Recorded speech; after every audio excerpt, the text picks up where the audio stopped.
waste what's left. The storms we chase are leading us, and love is all we'll ever trust. Yeah, no, I don't wanna waste what's left. And on we'll go, through the wastelands, through the highways, till my shadow turns to sun rays. And on we'll go, through the wastelands, through the highways, and on we'll go.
See the horizon, turn us to thousands, and we'll grow in number, fueled by thunder. See the horizon, turn us to thousands, and on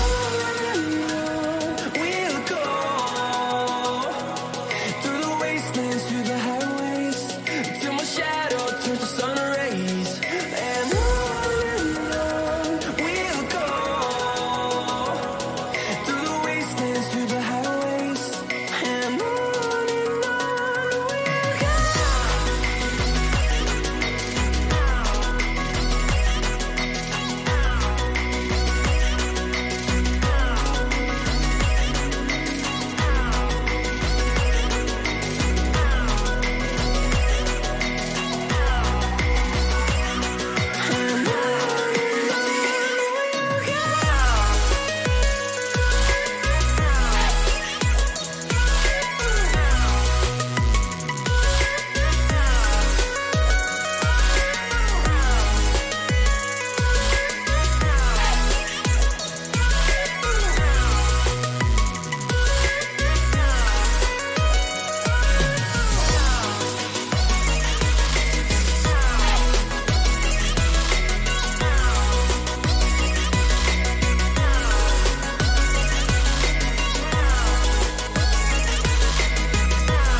And we're back with Season 6, Episode 6 of Genshin Impact.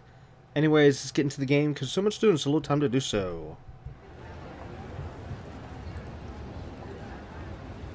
Alright, so last episode, we continued the Lantern Rite event, festival, whatever you call it. I'm trying to remember now. Oh, I know. We got to see an epic cutscene, so there was that. Yes, that was the highlight of the whole episode. No, we did continue a little bit of the event itself. We finished up part 2, but the downside is, though, that we did not get to work on part 3, or in this case, the epilogue, as I'll show in a second here. right there, epilogue, yeah. And that's because that majority of last episode was actually devoted to a different quest. It was actually, if I can bring it up, let's see, story. Oh wait, did I do this backwards? I always do this backwards. Okay, completed. Then, yeah, here we go. We did Hu Tao's story quest, which literally took up the entire, well, most of the entire episode. And yeah, so that was the bad news. The bad news was that the fact the last episode was way longer than I wanted it to be. But the good news is, at least we finally completed another one of these story quests, which is good because that now allows us to continue the Lantern Rite. Because yeah, that was actually stopping us from continuing Lantern Rite. But yeah, now we can get back to Lantern Rite, and hopefully there will be no more interruptions so that we can finally complete the epilogue here and finally be done with the Lantern Rite event. Hopefully, because we're so close. And the downside is, look at that, there's not much time left. So we need to be done with it in this episode, hopefully. But anyways, after the Lantern Rite, then we'll tackle the Second Blooming event quest. But note, we're probably not going to do the entire thing on camera here because the way how it's looking, it looks like it's going to be nothing but arena battles and stuff, just the same stuff over and over and over again. So what we'll probably do is we'll tackle the first part, which I do know has a cutscene, or not cutscene exactly. You know, character dialogue, okay? So we'll go through all that on camera, and then maybe we'll do a little bit of the battle stuff on camera. And then what I'll probably do is do most of the rest of it off camera, and then come back when I get to the end, right before I'm ready to unlock the outfit, and, you know, resume on camera, and we'll see how it ends. If it even has an ending. Because that right there is one of the reasons why I stopped doing the little events in this overall series, because how the game devs, they don't seem to care. They'll give us a first part of an event in terms of story. They'll bring us into whatever this, you know, character we're dealing with. We'll be like, oh yes, let's see what happens, and then we do the event, do all the wacky gameplay or stupid gameplay, whatever it may be, you know, or great gameplay, depending on the event.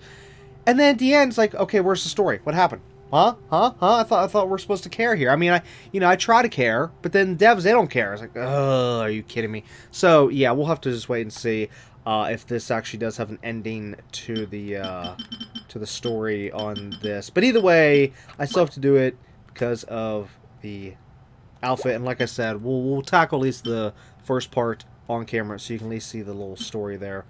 And yeah. Oh, you know what? I did say I was going to try to show off this character. How about if I could try to remember, as soon as we finish Lantern Rite, we'll quickly show off this character as to what I've been talking about for the past couple episodes, and then we'll get to Second Blooming. Okay, yeah, we'll do it like that. So I cannot forget. But anyways, this character here, she's eager. She wants to continue the event. Look at that face. You can't say no to that face. Alright, let's move. So our next destination is literally right underneath us.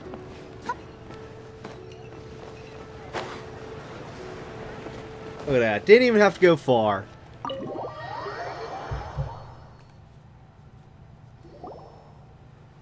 Oh, so that's how it is. Thanks for the suggestions, Mr. Zhongli. I have them all noted down.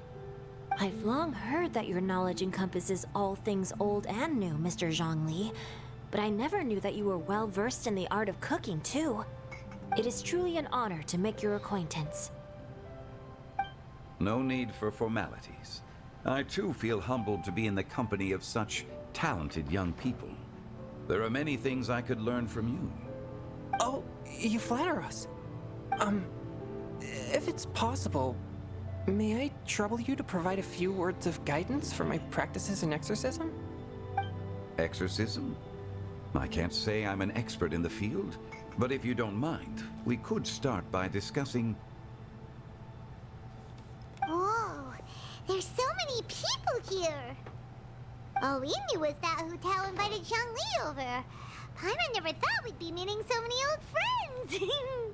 Happy Lantern Rite, everyone! Likewise. Please take a seat.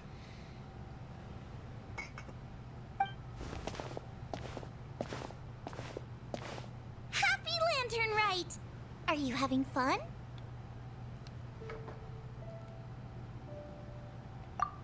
Me too. I've seen Xinyan perform before, but this is the first time I've watched something like this. I heard that the audience loved it too, and she's been receiving quite a lot of performance invitations lately. She's more busy than ever, and Yoonjin's gonna help her. Yep, and they asked us to pass on their season's greetings to everyone. They hope we'll have a wonderful gathering. The performance was spectacular indeed. However, it gave Xiangling a huge burst of inspiration, which in turn gave us a bit of a headache. Us? Did Xiangling ask you to try out her dishes too? That, my friend, is beside the point. Watching you eat was enough for me. Come to think of it, I probably shouldn't have burdened Chongyun with eating my share too.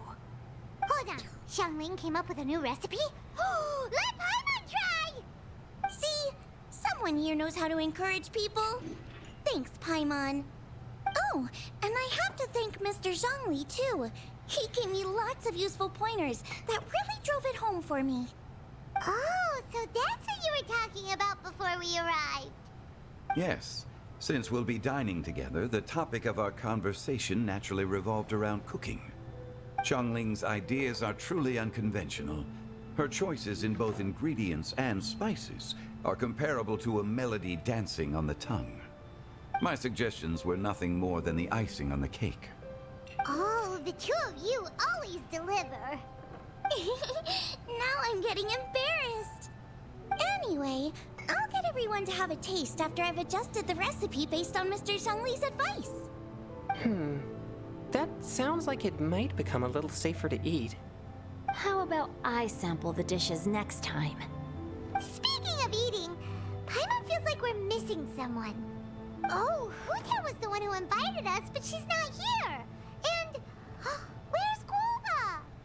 Oh, Guoba volunteered to help Dad at the restaurant. You know, lots of people come over to eat during Lantern Rite. Without Guoba helping out, I probably wouldn't have had the time to accept Hu Tao's invitation. As for Hu Tao... The director went to collect a guest. She asked me to stay here and host you for the time being. Seems like it's almost time. Huh? Hu Tao went to fetch someone in person? Oh, that must mean they are super important. Could it be... Keqing? Ningguang? Or Captain Beidou? She didn't clarify. And as her subordinate, I couldn't just pry into the details, could I? Ta-da! We're here! Oh, we're not late to the party, right? Right? Good thing the Conqueror of Demons and I are both as swift as the wind. And whoosh, we made it just in time.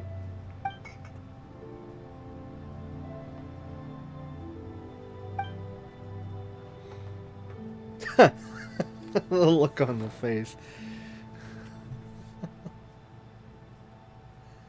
Hey, we'll just leave it like this right here. We'll just leave that look on her face for the rest of the episode, and there we go. That's funny. Oh. I see. So the important guest is the Conqueror of Demons. I've been looking forward to meeting you. The director didn't mention anything when she invited us. What a pleasant surprise.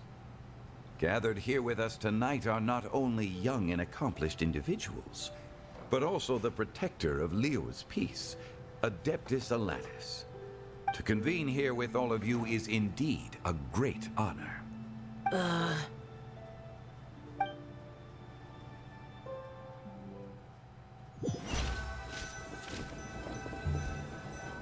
It's almost Lantern Rite, yet you took all the trouble coming here. The director has a way of making it difficult to decline. Rex Lapis, may I ask what troubles you? The director asked me to buy sesame oil in preparation for the celebrations. Then why would you come all the way to Wangshu Inn? I had a pleasant chat with Chef Yanxiao and received some spices from him. And, see? Here's some matsutake and a portion of ham. What about the sesame oil? It's a shame. I couldn't find the kind the director was looking for.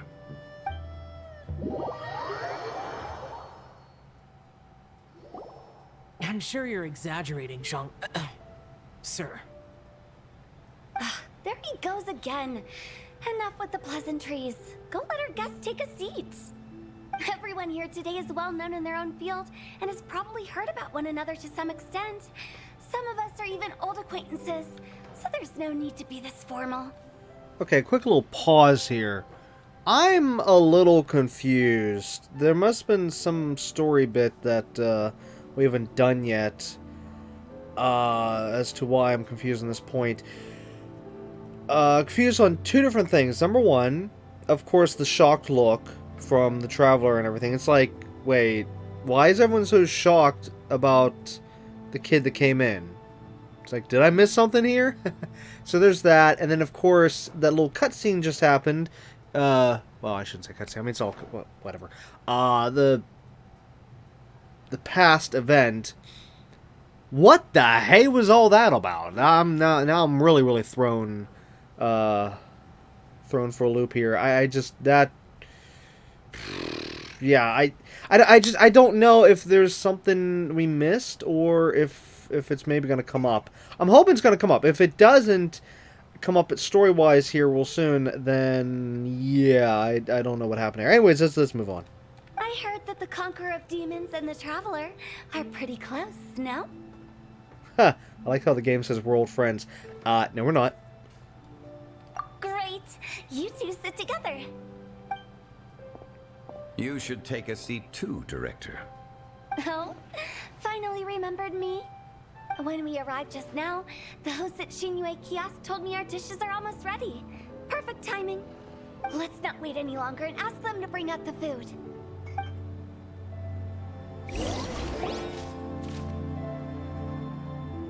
Paimon would have never guessed the person who Tao went to fetch was Xiao.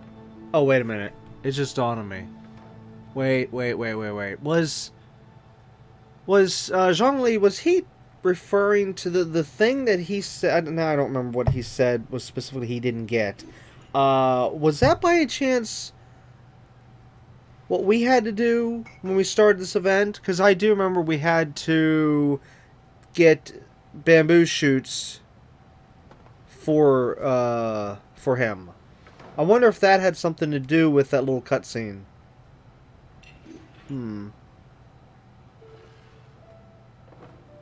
I don't remember now. Crap. Anyways, moving on. Oh, that's also the first I've heard of the Traveler and Paimon being friends with the Conqueror of Demons. You know Xiao Chu? Knowing is a bit of an overstatement. I've always looked up to him. You might not know this, Paimon, but we exorcists have worked in close collaboration with the Conqueror of Demons for many generations, dispelling evil together, both in the open and from the shadows. Hard to imagine that thanks to Hu Tao, I've finally gotten the chance to meet him. Conqueror of Demons, I'm honored to make your acquaintance. Likewise. It is a great honor indeed to have a chance to meet the legendary Conqueror of Demons. Changyun has brought that name up quite a few times in the past. I remember you mentioning wanting him to understand the importance of exorcists. Ahem. We know each other too. He helped try my dishes during the Masterful Chef's cook-off. I didn't think we'd have the chance to meet again. Happy Lantern Rite. No anecdote, however, compares to meeting you in person. I'm Xingqiu, Shangling and Changyun's friend. The pleasure is all mine. Whoa, everyone's getting all formal and polite all of a sudden. Paimon doesn't know what she should say anymore. this show. Mighty Conqueror of Demons. Please accept Paimon's greetings too. Belated Happy Lantern Rite. Paimon tried very hard to look for a fancy word, okay? Don't be too harsh on Paimon! There's no need to be so polite. You're right. This was meant to be a nice little get-together between friends after all. Too much formality kills the atmosphere. I didn't plan this gathering only for everyone to walk on eggshells. Hiya. What's your true intention then? A little get-together between friends, sipping the finest tea and watching lanterns float into the sky, bidding farewell to the past and embracing the present with joy. And that is something our consultant would say. I think it deserves a standing ovation. Indeed. Exceptional acting skills, Director. As for me, I'm just here to have fun and treat everyone to something good. We all worked really hard this year, whether traveling or guiding, cooking, helping with the family business, exorcising evil spirits, or conquering demons. And of course, our consultant, who's been helping out at the parlor every now and then. Everyone has done some pretty amazing things. As the one who brought everyone together, it goes without saying that I'm the one most deserving of praise. Huh? Sounds kinda self-important, but Paimon thinks it's pretty amazing that she managed to talk Xiao into coming. He rarely ever enters Liyue Harbor after all. It wasn't as complicated as you think. Oh, okay, here, now this might explain it. Okay, gotcha. Thanks, boss lady. It's not boss lady, just boss. And there she goes. What a lively girl. Conqueror of Demons, Adeptus Xiao. Guardian of Wangshu Inn, hero of Dihua Marsh. I know you're there. Quiet. Do not disturb the peace. Sorry, but you wouldn't show up if I didn't yell your name, would you? I know you. You're the 77th director of Wangsheng Funeral Parlor. Is there something you need?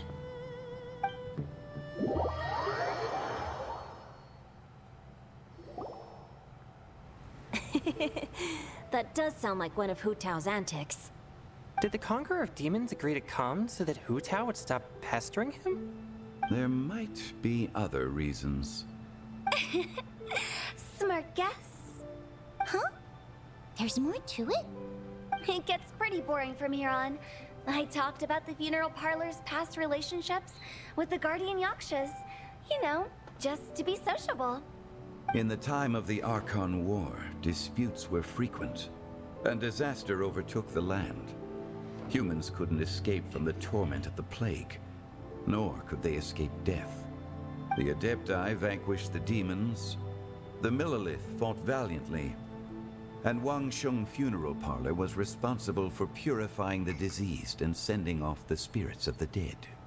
That is how the border between life and death was maintained during the war. And it effectively prevented further incidents from happening. That's right. 1 point for the consultant. But despite our deep-rooted connection, it still took me quite a while to actually convince him. You know him pretty well, huh? This matter is out of my control, so I need to be cautious. True, but I've kept that in mind too. That's why everyone here today is in one way or another acquainted with elemental power. Besides, it'll only be for a short while as we dine together. There won't be any lasting consequences.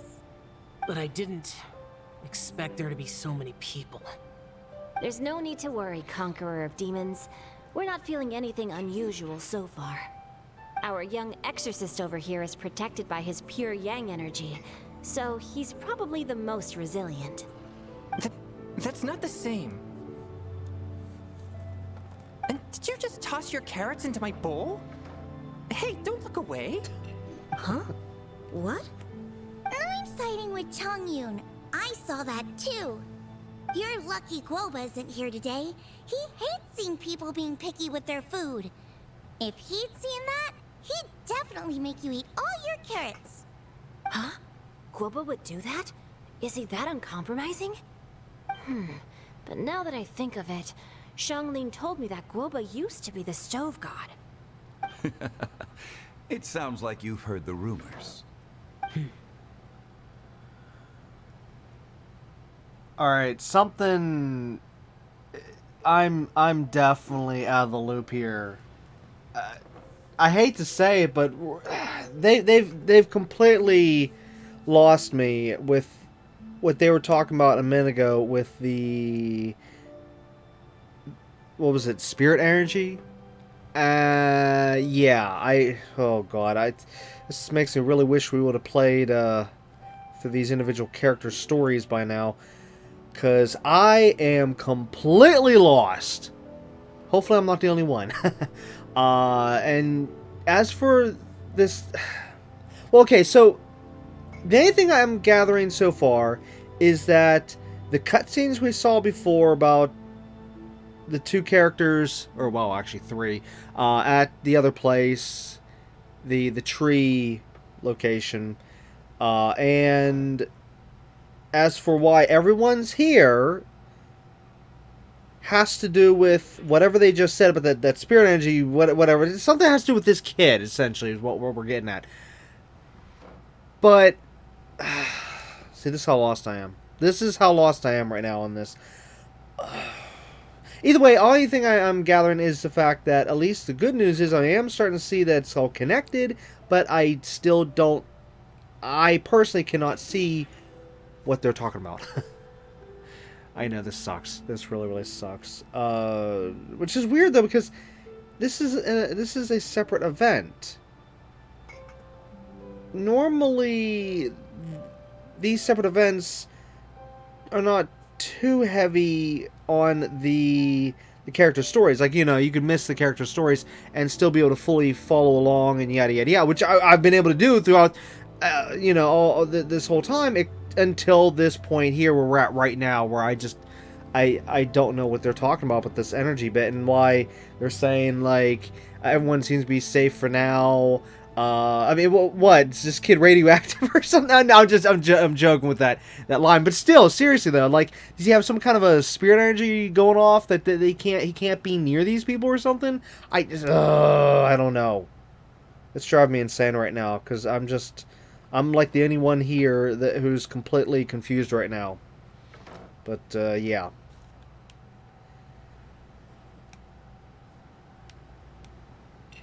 I'm doing fine. Not long ago, before Lantern Rite, I met an old friend. Thanks to his help, things have been a lot more stable than before. You should know him. He's...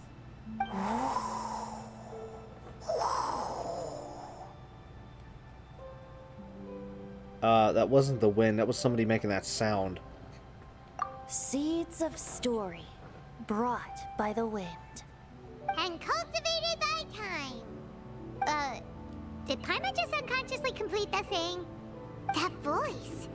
Could it be?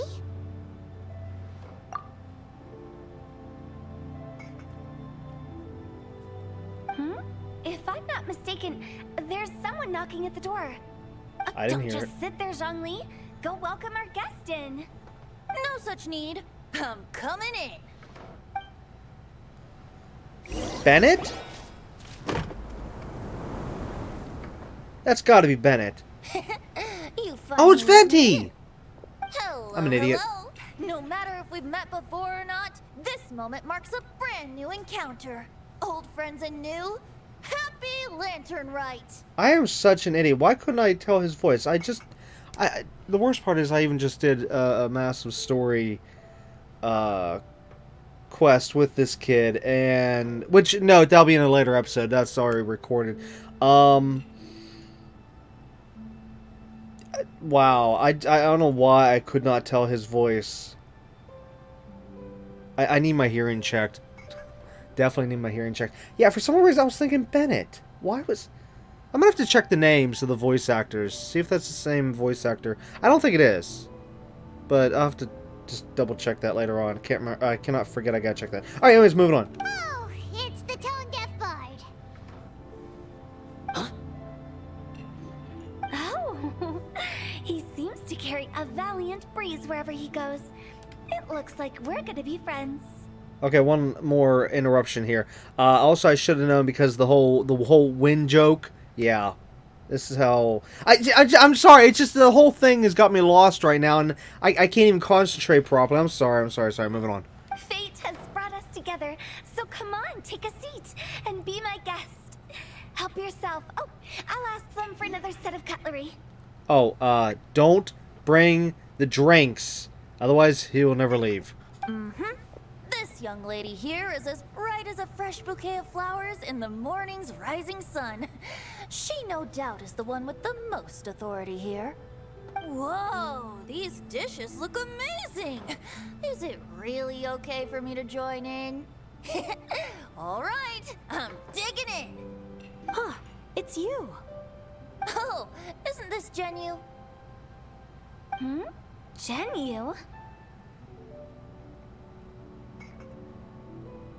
Oh, for crying out loud. Now, this definitely has to deal with the story, because I've never seen this point before. And you know what? I think we do still need to... Yeah, we still need to do that kid's story. Oh, man. This event's really killing me. We really got... This year, we got to get to those character stories. This has gotten out of hand. I can't... Well, you know, even if we do that, I'll still... I won't remember the character stories by the time we eventually get to these events, since it's so far off. That's like, for example, earlier whenever, me with names, the girl with the little Goopa character, the one that made all the food, the one that has the restaurant. She said, and this is what I did want to mention this earlier. She said that the Conqueror of Demons kid tried her food during the cook-off. Okay, did I miss something here? Because when we did her story quest, I don't remember us running into the Conqueror of Demons, unless this is an unrelated event. Like maybe unless this was an actual like. Limited time event that we missed out on, because you know I didn't start playing this game until like a year after it released, I think, or I don't remember when the game released. That's when we started playing. I'd have to look that up, but I know we didn't start playing the game when the game first came out. So yeah, I might have missed an event there, but yeah, we did. But at least I do know that we did her story quest. But yeah, I don't remember running into Conqueror of Demons during that point. If we did, then I just don't remember, because that was probably maybe about a year and a half ago for me. So yeah, I don't remember that. And then now as for this part, I literally have no information. This whole pen name thing, that has to do with the story. So I guess we'll learn about this once we eventually get to this kid's story quest. Anyways, moving on. Yep. Now that I've taken a closer look, you're a fan of Genu's works, aren't you? I met Xingqiu at a light novel convention. How I wish we'd met sooner. I never expected that there'd be another person in this world who could interpret Genu's new novel as thoroughly as I could. Venti, you're being too humble. Considering your poetic talent, your fundamentals are way more impressive. Could this new guest be Master Xingqiu's friend?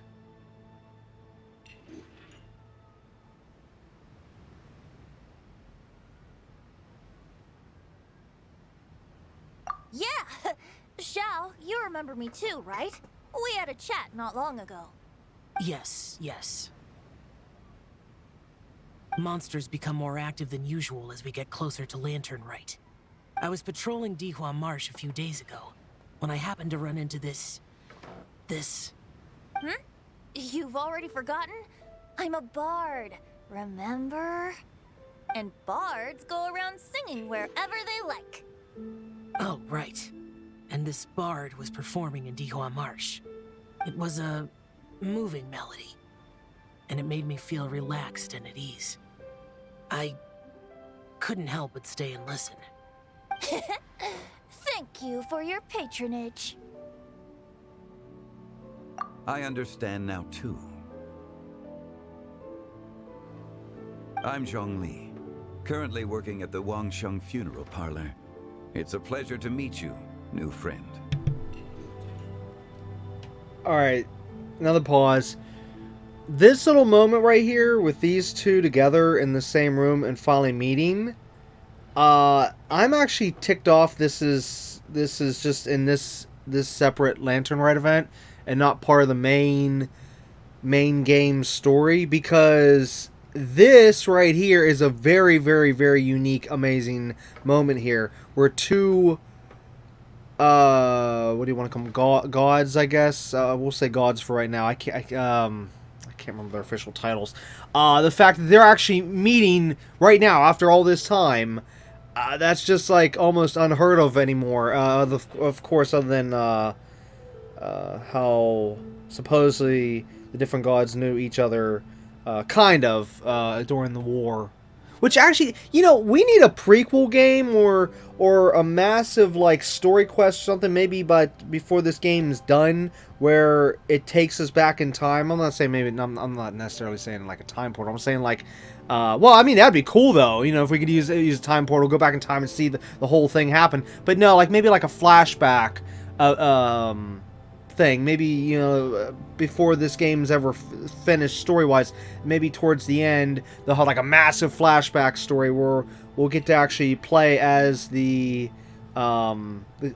characters from the past and see, or have it just one big cutscene, whatever. I mean, you know, I don't know, maybe gameplay cutscene, whatever. It doesn't matter. But either way, get to see what happened during the war and all that stuff, and just that would be neat. To me, that'd be really, really neat to see all this stuff, because it is very annoying hearing all these stories, but not having any kind of pictures referencing whatsoever. And actually, the same thing could be said about not just the war at that point, but also the event that happened at the Traveler's home. There was also that, which happened however many years ago. I can't remember how long ago it was. I don't know why. I got the year 5,000 years in my head, but no, that can't be right.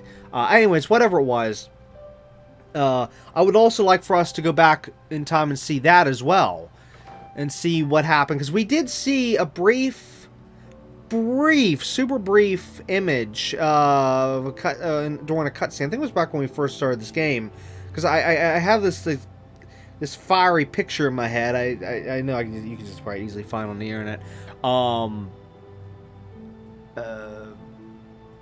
But yeah, I know they showed that just briefly, but story-wise, at least for our game so far, you know, we haven't really gotten hardly that much information about that, except for a little bit with the Traveler's main Archon quests. Whenever we were dealing with the brother, when we were dealing with him, that was where we were finally starting to get a little bit of the main story, you know, the background story there. But even so, we still weren't actually learning too much about the past, other than the fact there was that knight from the past that somehow still had his mind, whereas all the other knights, they went loony and became enemies and stuff, and just, yeah, okay, I'm probably getting too complex here, since that's part of a different story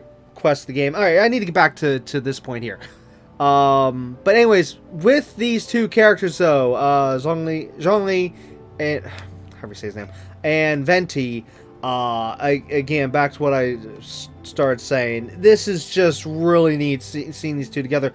However, I myself actually thought they already did meet, unless they did, and they're just pretending that this is the first time because of the fact they can't let others know that they are gods. Maybe? I don't know. That's just what I'm throwing out there for a second here, because the fact like how we know who they really are, but pretty much mostly everyone else at the table does not. So, yeah, anyways, let's move on.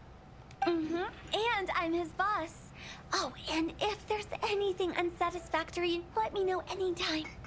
That's very considerate of you. Oh? No wonder. Only a boss as savvy and reliable as you would be able to hire such an impressive consultant. Oh, you're too nice, Venti. Not to brag, but our consultant truly is impressive. His knowledge extends across the stars and the land, and there's nothing throughout history that he doesn't know.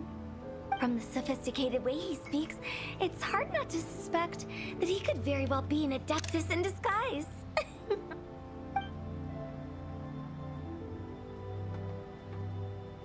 Shao, you're an adeptus. Do you think it might be possible? Sorry. I'm only good at conquering demons. I'm afraid I don't have much knowledge in that matter. Really? But Paimon thinks you're super knowledgeable. The look on the traveler. Huh? Oh, right! Xiao's a warrior. He doesn't come to the city very often, so it's, pretty normal for him to not know anything. Yeah. Really? I've actually heard a few things about Mr. Zhongli before. The guests in the tavern talked about this refined and courteous man who, instead of having wine at Mondstadt's finest tavern, ordered a cup of hot tea with the most complex name. Now that you mention it, I seem to recall that there indeed is a musician like yourself in Mondstadt. I've heard that he's elegant and amiable, his works witty and vibrant. It's no overstatement to regard him as the best bard in Mondstadt. Now you're making me embarrassed. I would say that Mondstadt's poetry is a little run-of-the-mill sometimes. There's one I heard a while back that went, "The old house is renewed, welcoming the spring breeze, awakening old memories." The meaning's there, but the word choices are unimaginative, and there's a distinct lack of literary flair. I think so too. The composition needs a little jazzing up. If I were to give it a go, I'd make it an old melon on a vine, a new flower that grows fine. Oh, good one!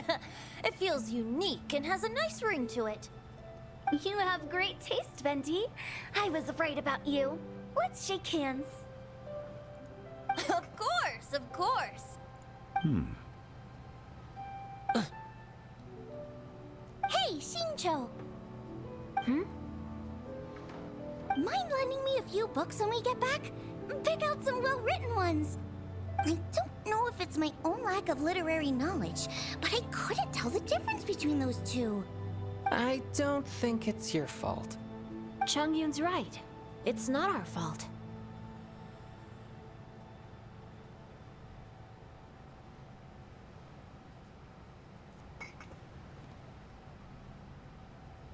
Wait, ugly nicknames?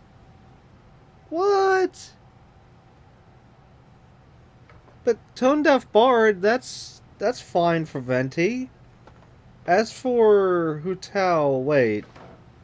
What was the nickname she gave for Hu Tao? Nah, I can't remember. Oh, you have a point. But speaking of, why is the Tone Deaf Bard here? Are you here to take part in Lantern Rite too? I heard that Liyue will be hosting a Lantern Rite music festival this year. As a musician myself, how could I possibly resist the temptation to come take a look? Or listen. He's a little late. The, music already happened. Getting to know other musical styles is essential to sparking inspiration, don't you think?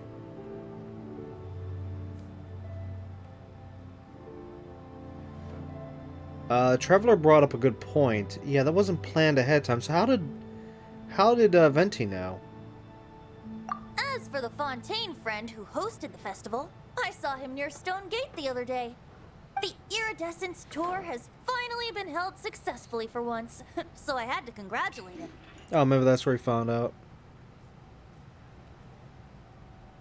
Don't think anything of it. By the way, I was watching as you entered Shinyue Kiosk, but no one seemed to notice me. Should I say that it's because I'm an expert in hiding, or that a certain someone deliberately ignored the sound of the wind?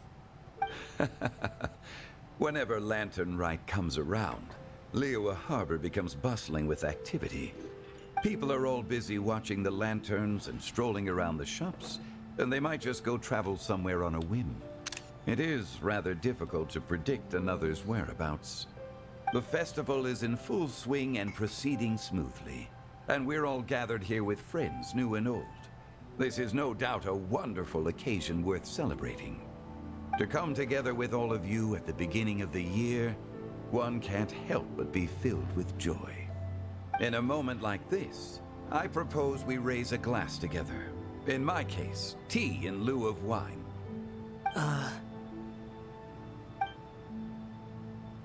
Very well said, Mr. Zhongli. That was exactly what I wanted to say. Now I'm getting a little self-conscious. I didn't cause you too much trouble barging in like that, did I? We usually drink wine during occasions like this over in Mondstadt, but since Mr. Zhongli insists on drinking tea, I'll give a toast with tea too.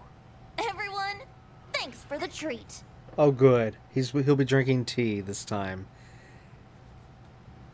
Crisis averted. You're welcome. As the host of this gathering, I hope everyone enjoys the food and drinks. May this year be better than the last. Considering that everyone may have other matters to attend to later, sticking to tea seems like a good idea.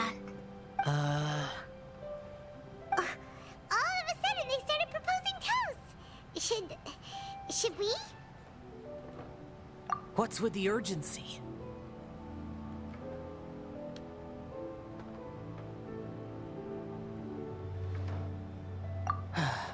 Sure. Have you two finished eating? It's always nice to have a breath of fresh air after a meal. Helps with digestion. Paimon will come too. Yeah? Okay then. Don't forget to come back.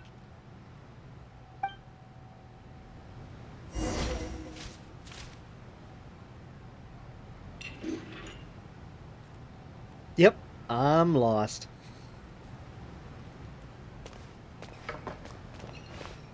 Oh, you know what? Since this point right here is a little different. Just what will become...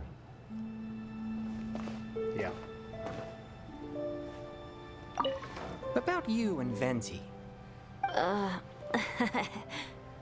Could he be a partner in your family business? That's right.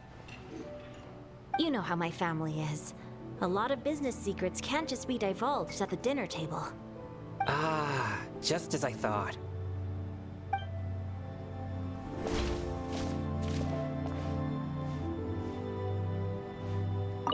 Did you talk about anything interesting before we started the meal? Anything fun I missed out on? Oh, we were talking about cooking. Mr. Zhongli told us that he went on a trip to Qiaoyang Village the other day and got a hold of some uncommon ingredients. Tea seed oil and sesame oil. He suggested I try using those in my new dishes. Oh, no wonder he left his post for so long that day. Those ingredients would be difficult for anyone else to find.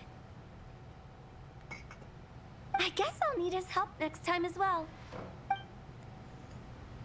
Okay, so wait, that explains the whole thing with the cutscene before? The fact that Zhongli helped her? With the cooking? Huh? But if that's the case, why was it so important to show us that rather than just telling us here?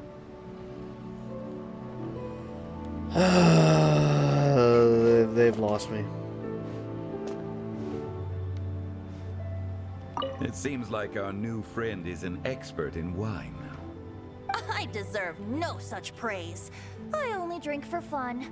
It's nothing compared to your expertise. I'm glad we're only having tea today.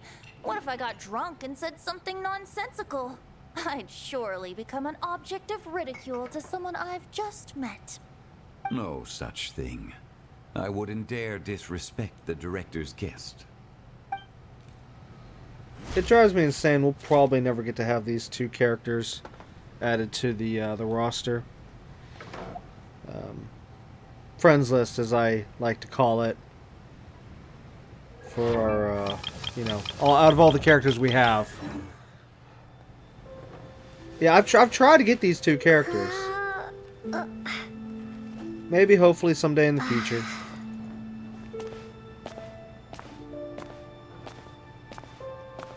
Let's depart. You go ahead.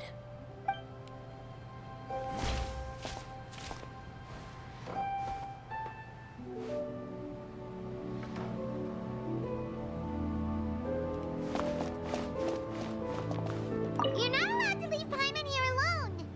To be honest, Paimon's worried about saying the wrong thing. Actually, this is the first. Isn't it? This is the first time that we've ever left Paimon? Okay, something serious is going on here, and I have no clue.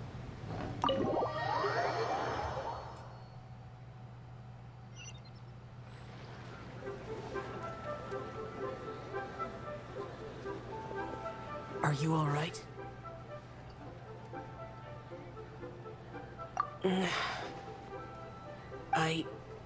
It's hard to describe.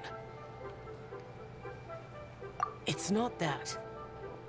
There were those among the Adepti who loved gatherings and idle chit-chat. Sometimes they would call up a few others for a drink. Even I got dragged along to their gatherings many times. The Adepti all have their specialties, making most of them proud and arrogant. Everything they say is straight from the heart. It never gets too complicated. But this time...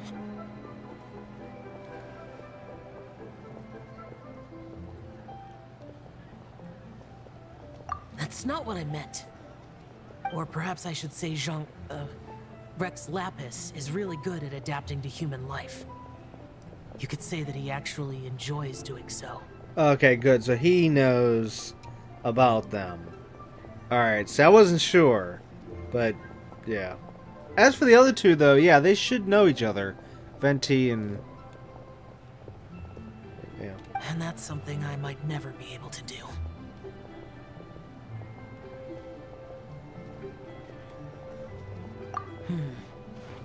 That does sound like something you would say.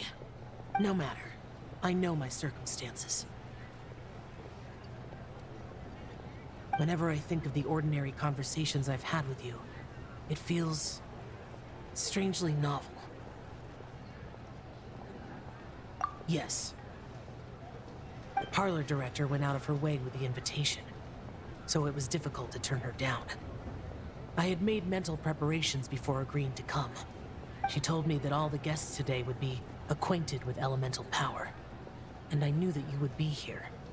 But I didn't expect the other guests to be... General Capisis always said that we should live in the present and enjoy every pleasant surprise. Perhaps that's what I should do with what I'm feeling now. But I think he meant designing clothes for those around him. The clothes were intricately designed, but inconvenient to wear. Brother Bosacius never tried to hide his distaste in front of him. Rex Lapis did like his designs and even collected quite a few. The outfit he wears now was also designed by General Capisis himself. I never saw him wear this during the war. I didn't expect him to start wearing it later. Oh, here you are. Wait, this kid was there during the war? Oh, see, that's news to me. I didn't know that. I'm not intruding, right? You're not. What is it? Hu Tao saw that everyone's done eating and asked the staff to bring out the desserts. Paimon got so anxious that you weren't back yet that she scarfed down her dessert without the usual slurping and munching.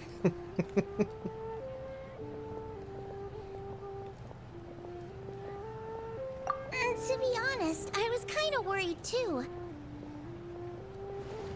You looked a little restless just now, and I thought you weren't used to the food here and was planning to head back to Wangshu Inn for something Yanxiao made. You're worrying too much.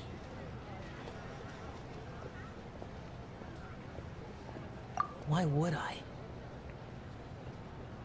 Anyway, let's head back. Please wait! There's another reason why I came looking for you. Here, take these. I brought them for you. Almond tofu? Yup. Since the Masterful Chef's competition, you could say that Yanxiao and I are not only competitors, but good friends as well. I visit him at Wangshu Inn sometimes to discuss our cooking. I heard him say that the esteemed guest on the roof loves nothing more than a good plate of almond tofu, so I learned a thing or two about the dish from him. I'll be honest, before Hu Tao invited everyone, she secretly came looking for me, told me about the guests she planned to invite, and asked me for some suggestions on what she should order. Okay, quick pause. About the chef competition she speaks of. Yeah, either there's a part 2 we didn't do, or, like I did say earlier, there had to be an event. Because the more and more she's talking about this, the more it's like, I don't remember any of that. So I made a few servings of almond tofu for you guys in advance. Take them as a token of gratitude for your support. When I told Guoba that I was making these for you, he started eagerly running around the kitchen and helping a lot too. Thank you for the trouble. There was no need to... I'll take them. Thank you. And Guoba too. You're welcome. Oh, the almond tofu I made probably tastes and feels a little different from the type Yanxiao cooks. Please let me know if there's any improvements I should make. Okay. That's all. Alrighty, we should head back now. We can't keep Paimon waiting.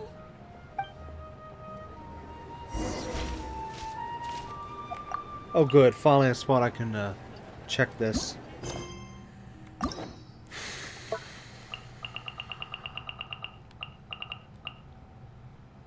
Yeah, it does. Well, they all say Act 1. Maybe there's an Act 2 that I just didn't know about.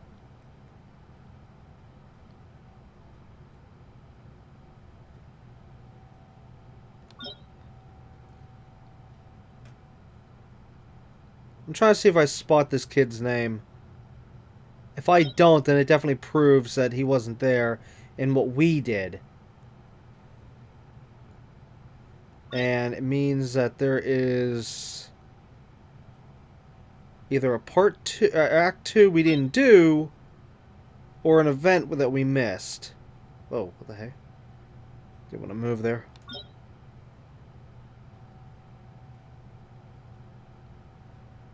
Because from my memory, this whole story bit here happened in Mondstadt. Just, what was it, south? No, southwest of Mondstadt. I'll bring up the map in a minute here. Or a moment.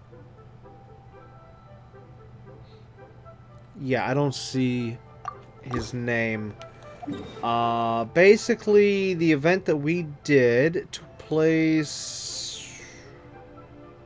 I think it was around Springvale. Yeah. Yeah, it was around here somewhere. I think we were... Yeah, we were in the surrounding area. But yeah, the whole thing took place here. So that would actually be south then. Yeah, straight south of Mondstadt. So I don't know...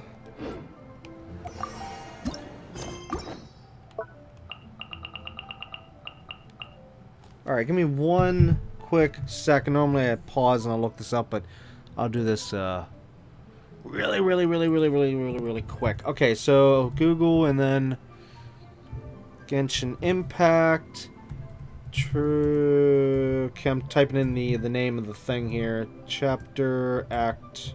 I must say Act 2. Where is Act 2?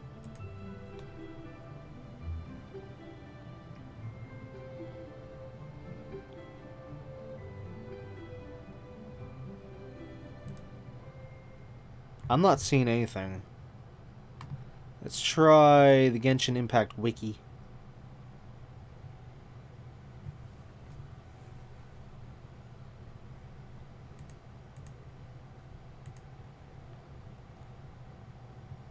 I don't think there is a part 2. Because it doesn't say anything about part 2 here.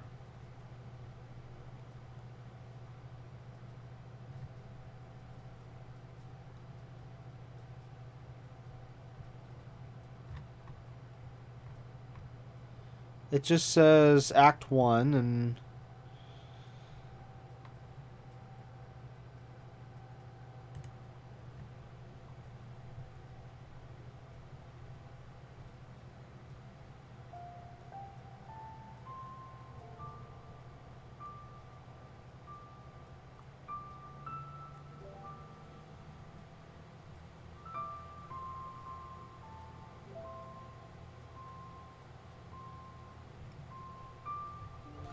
Yeah, I'm not seeing anything about a Act 2. So this means there must have been an event that happened that we just missed. Which would have had to have taken place before I started playing the game. Had to have. Well, that sucks. Wait. Whenever they had... Okay, so none of these have had Act 2s, have they? No. Uh-oh.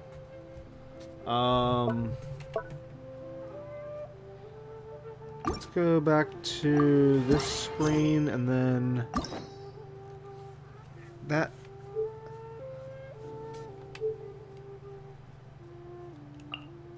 Okay, these ones have like Act 2s. Yeah, like that one there. Oh, wait a minute. Is she... Nope, not on this screen.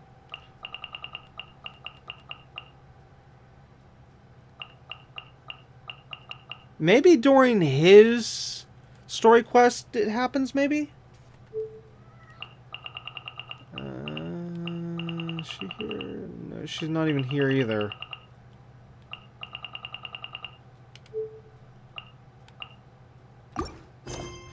What if I try typing in the... Wait, I need her name. Spelling on it.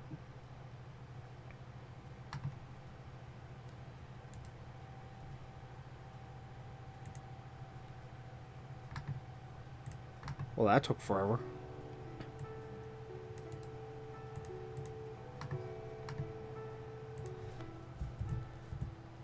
What did she say? Master... Chef...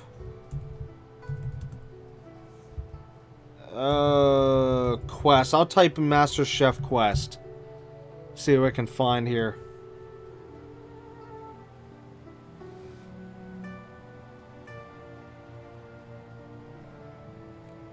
Yeah, so it was a cooking showdown that happened in the... Or, well, cook-off, if you will. I'm seeing, like, multiple titles here. That happened in the story quest we saw.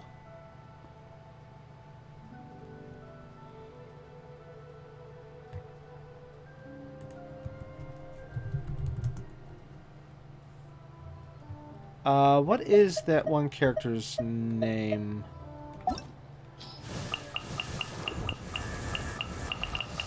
Okay, X-I-A-O. X-I-A-O.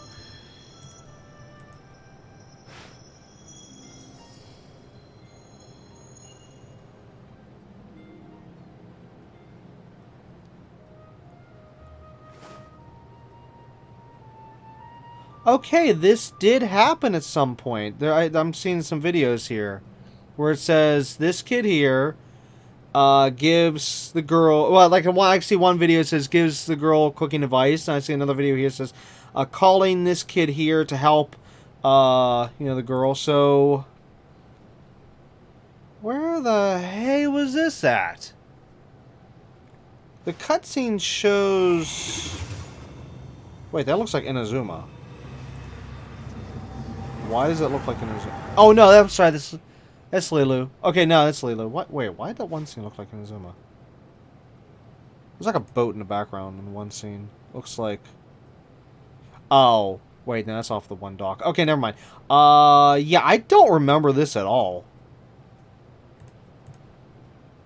And of course, that video doesn't say or show anything about what quest it is, not even in the description. Not part of the video. Nope, not in that video either. How about the... Nope, not in the description. Oh, wow.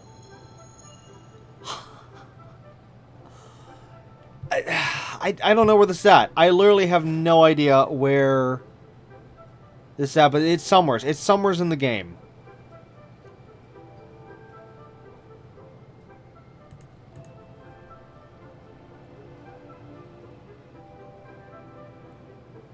Oh, this sucks.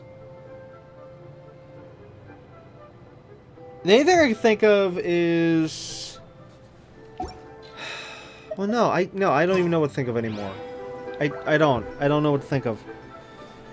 I'm lost. I'm completely lost on this whole thing.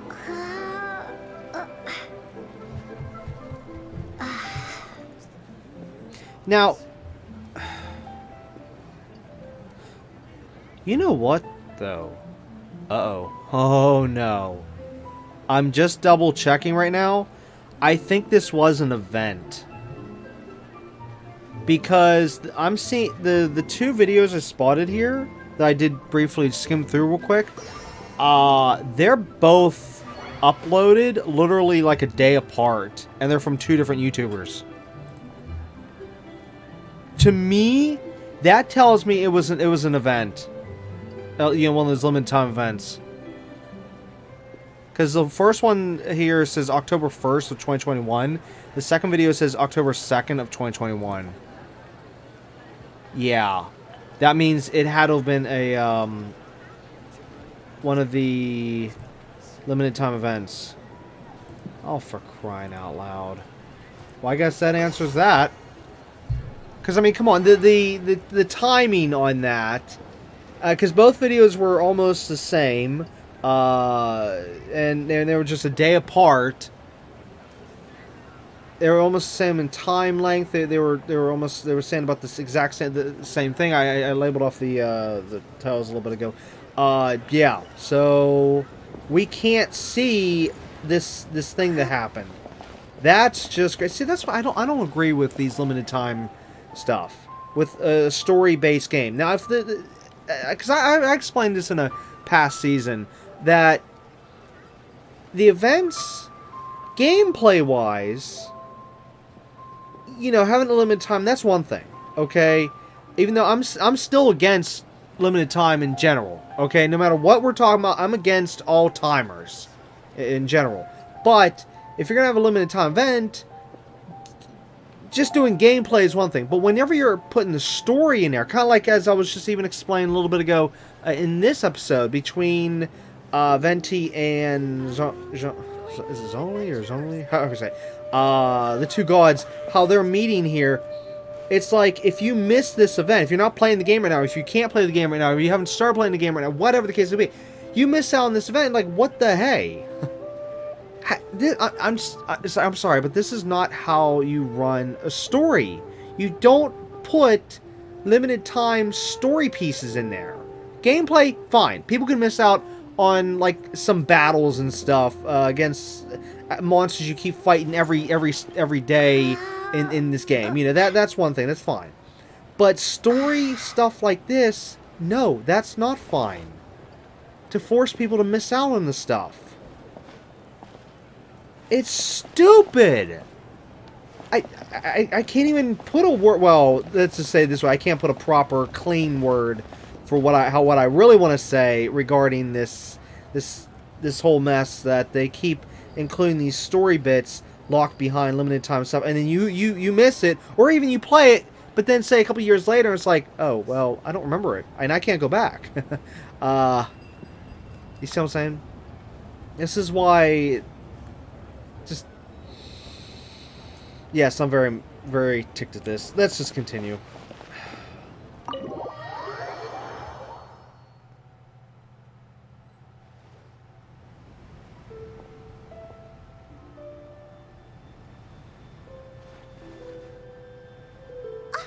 You're finally done whispering secrets to each other?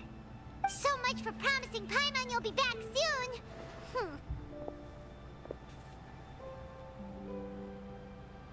It's like, I'm sorry, but it's just that it's hard when you want to try to care about the story, care about the game, but like I keep saying, the devs obviously don't care. They don't, because they can just create all this throwaway story. And I'm sorry, that means you don't care about your game. You don't care about the product, because they just add these events like these Lantern Rites and these other events and stuff where they put the story in, but this story is limited time, so only a small percentage of people get to see all these different story bits. Anybody who comes in afterwards, or anybody who can't play during said time, they miss out.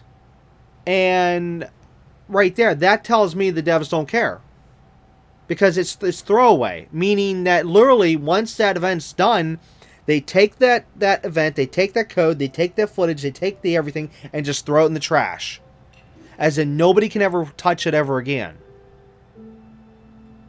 So yeah, I'm ticked at the fact that the devs don't even care about the game. I'm ticked that, you know, I try to put my time and investment into this game, and it's just we have to deal with this crap where we have to miss out on stuff, or even other people miss out on stuff because of ignorance, or no, that's not the right word. Whatever you want to call it, for how the devs are treating this story in this game. Yeah, just put your own words there, because of course I could say other words, but I'm holding my tongue on that one. So yeah, again, I'm keeping it clean.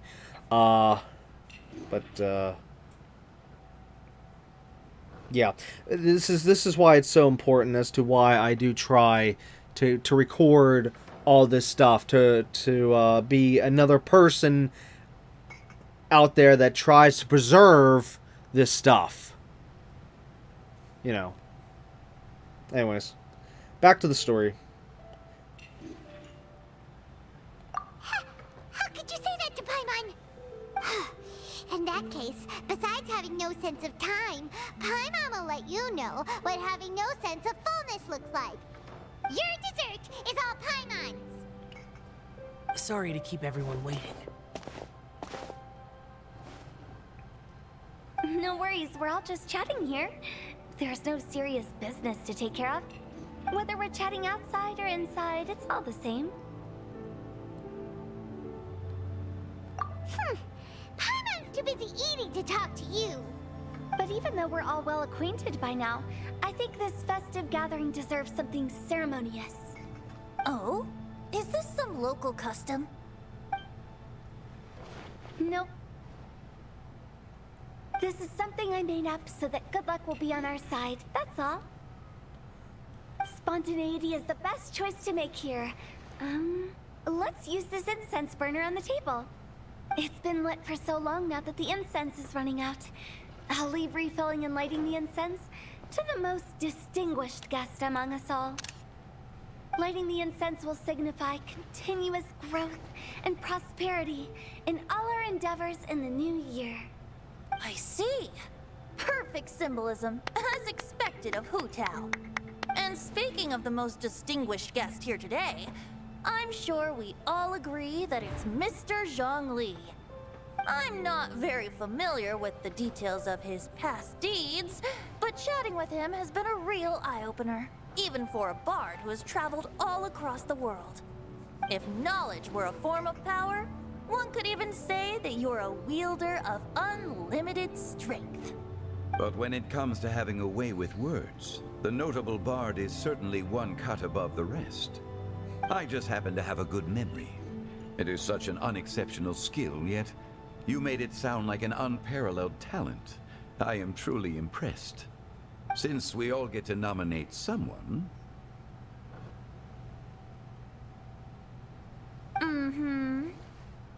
I think it's only fair that we let the parlor director light the incense.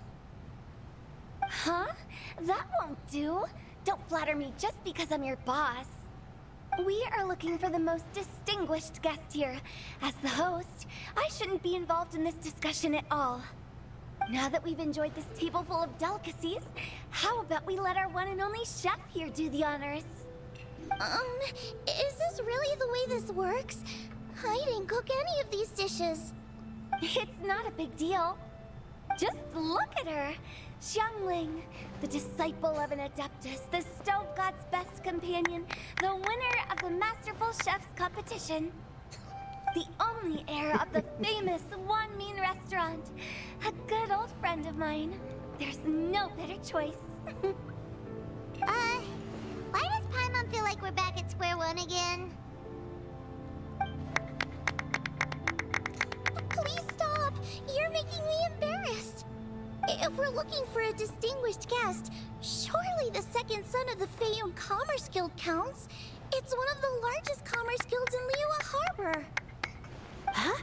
Don't get me involved in this. Ooh, not a bad choice. With the Commerce Guild's young master lighting the incense, we're all sure to make a huge sum of mora in the new year. That's not how it works. Making a fortune is indeed a fine wish, but it's of lesser importance than good health and happiness. Which means we should choose Chongyun, the skilled exorcist who keeps everyone's home safe from evil spirits. Huh? Now you're nominating me? I can't be the one when we have the Conqueror of Demons right here. Adeptus Xiao has the most seniority among everyone here today. We should... I refuse. I am most certainly not the most distinguished guest here. You should all be able to make the right judgment based on your observations. One person here is well acquainted with everyone else. Oh, he's gonna say the Traveler.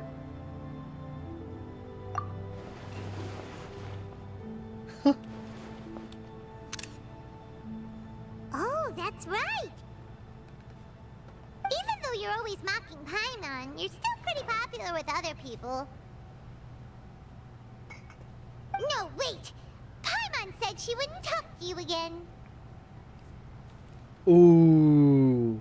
So, Paimon can do it. Huh? Who else is there? Huh? Huh? Does that mean Paimon's the most distinguished guest? Oh, well, that was unexpected! I agree. Paimon's just the one we need. Without a friend constantly by your side, a long journey would become dreadfully lonesome. But once you have someone there to brighten up the atmosphere, everything along the way will become lively and vibrant too. Ah. The Traveler has traversed many nations and left behind a great deal of fascinating stories. But without Paimon, they would have become quite monotonous. Paimon plays an indispensable role in making your journey a happy and smooth one. You guys, Paimon's not used to being praised like that. Those were genuine compliments, right? Thank you.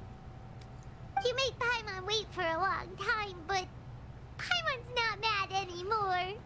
Don't take everything to heart, Paimon. Friends tease each other all the time. That is indeed true. That means Paimon is as important to the Traveler as Guoba is to me. Looks like we've come to an agreement. Any objections before we proceed? I trust the Traveler's judgment. Then Paimon it is. And now, the world's most excellent traveler's greatest companion, guide, and friend, Paimon, will be refilling and lighting the incense for us. Here you go. Take the match, and don't burn yourself. But if things go really wrong, here's the 2-for-1 coupon.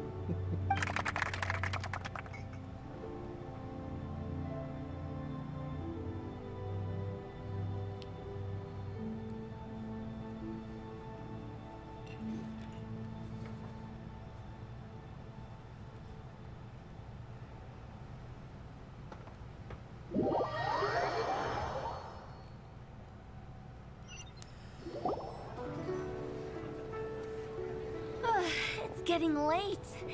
I won't take up any more of your time. You're all free to go as you please.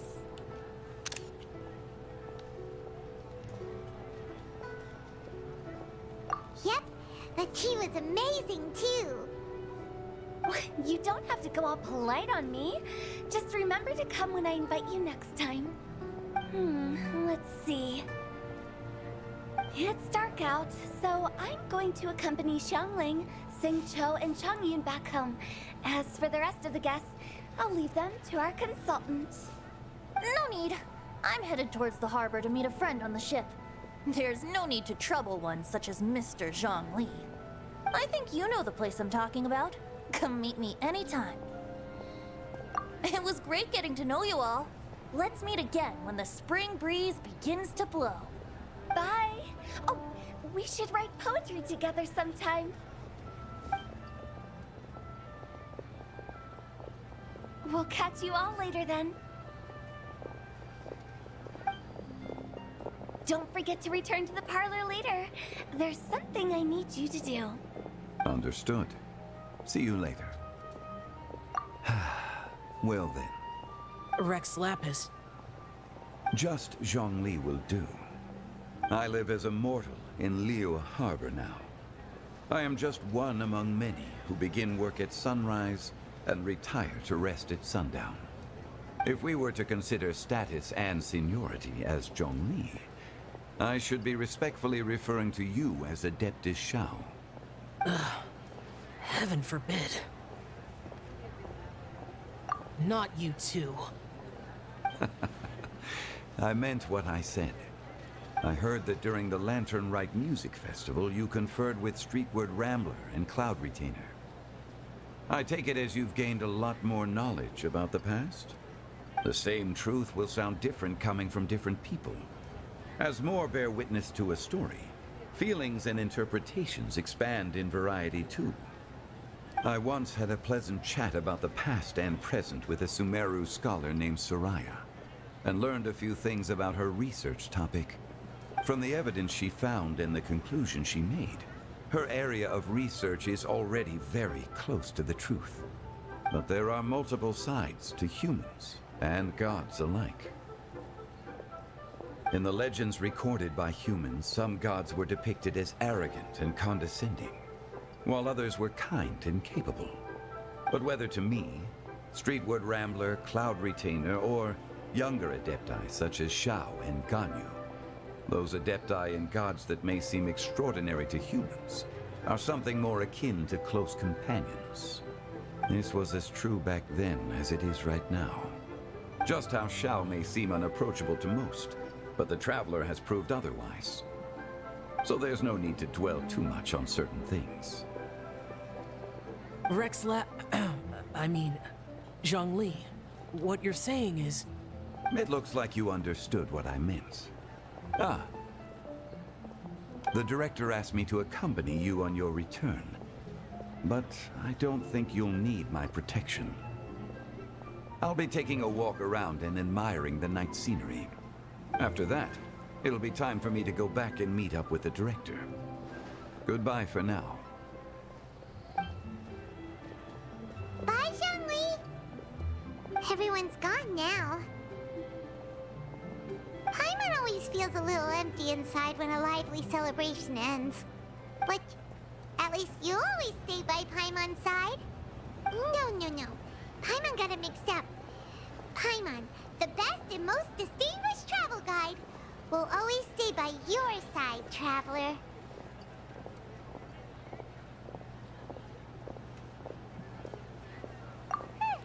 Good that you were aware of that. Shell, is there anything else you want to do? We could take you on a tour of Liyue Harbor. No need.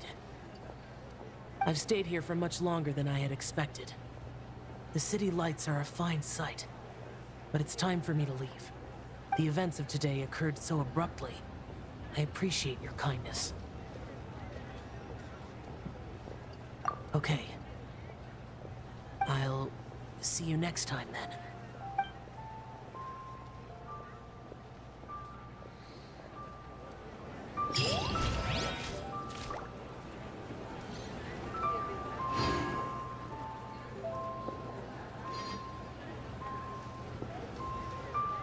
That's it? I mean, I'm not surprised, but no, I'm just saying, like, that's it. Question mark, as in, normally a thing comes up and says, quest complete. Yes, of course, it did give us the little reward thingies there, letting us know we finished. But, again, normally it would say, like other things would say, Act 1 complete. You know what I mean. Like that. So, like, question mark. That's it? Wait, what's this? Okay, that's the other thing. Yeah, there's nothing else here.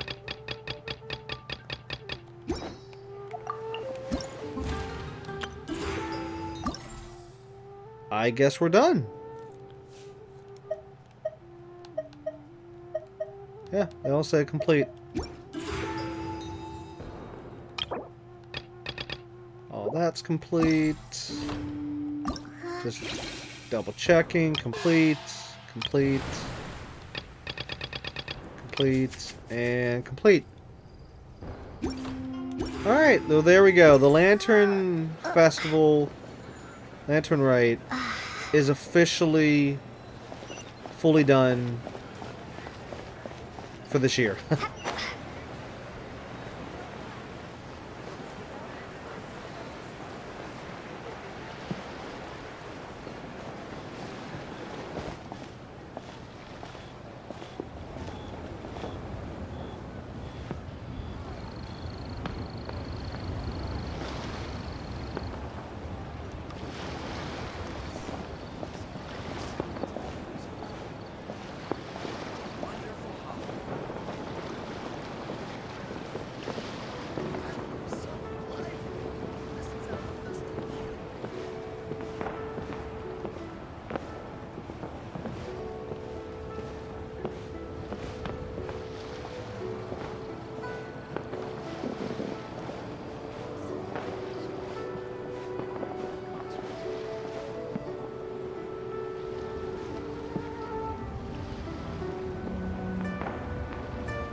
Alright.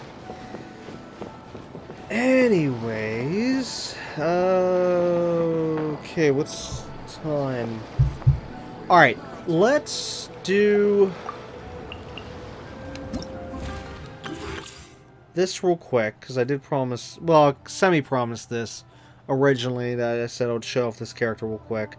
And then after that, we'll go through the initial intro cutscene stuff for this, but like I said, I'll probably end up just doing all the battle gameplay off camera.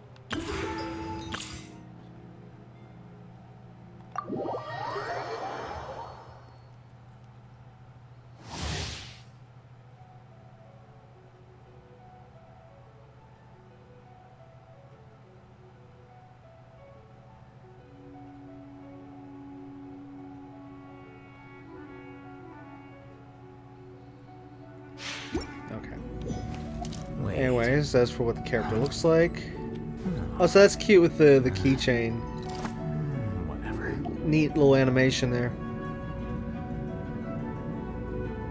Now, obviously, right off the bat, you can easily tell, not only since he's Dendro, of course, well, actually, no, I was going to say since Dendro, obviously, from Sumeru, but no, that's not the case, because that one character is Dendro, and she's not from Sumeru. But anyways, as I was going to say, though, as for the thing on his head, that right there is like, yeah, okay, he's got to be from Sumeru, based on the thing on his head. But anyways, back to the rotation.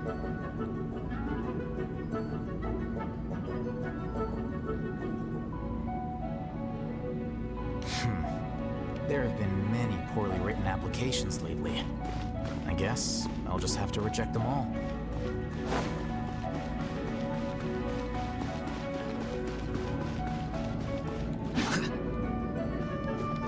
It's a really cool sword, though. I really wish I could get this sword. It's so neat. Also because of the fact it's green. But I really like that sword. It kills me I'll never get that. Even if I ever do get this character.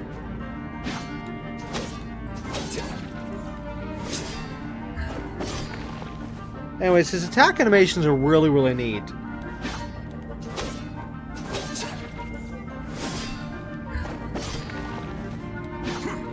Yeah, so on the third attack, he actually kicks the sword. Look at that. That is so cool.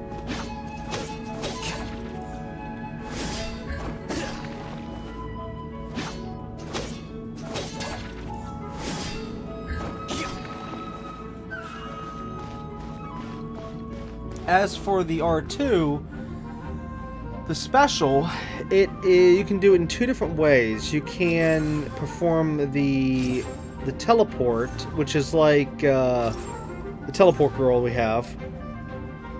However, when I looked up on the internet, oh, wait, did I release it a little bit, or did he just automatically do that?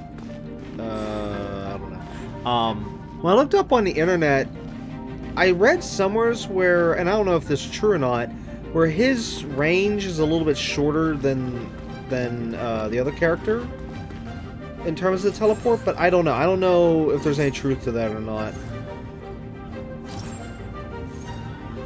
But anyways, look how high we can go. Look at that.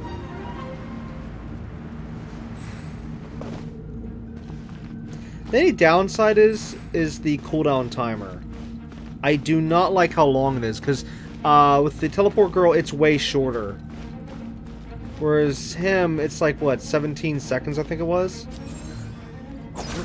No, 18. It was 18 seconds.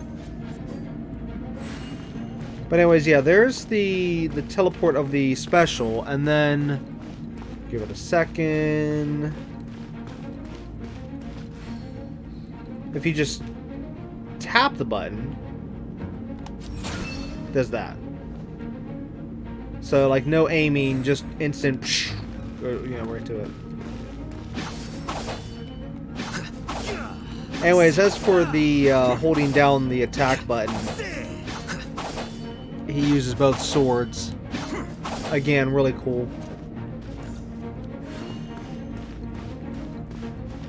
As for the R2, or should I say those little mirrors that pop up, as by the description, I think it was like, I think it said 3 different abilities can happen from the 3 little mirrors that pop up, which you'll see in just a moment.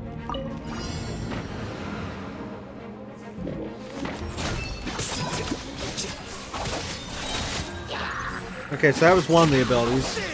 That was another one. So basically, to point out what the abilities were, the one where the sword swings forwards for a little bit, and it goes like almost like a boomerang kind of thing, but not quite. That's one of the mirror abilities, and then the other mirror ability is the one where it looked like all the blades were coming down from the sky. And that's the third one right there, that sword attack, where it looked like a straight line there. Yes, I think that's the 3. Unless the one is the same as the other, I'm not sure. Anyways, as for the ultimate, look at this. it creates like a cage, and then hits him with nothing but Dendro power.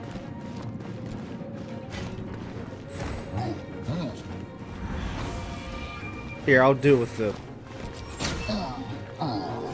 Here we go.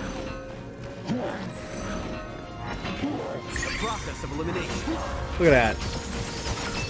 That is so cool.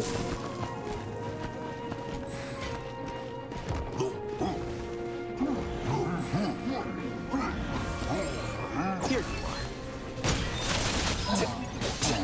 you are. Now, to do that really, really fast...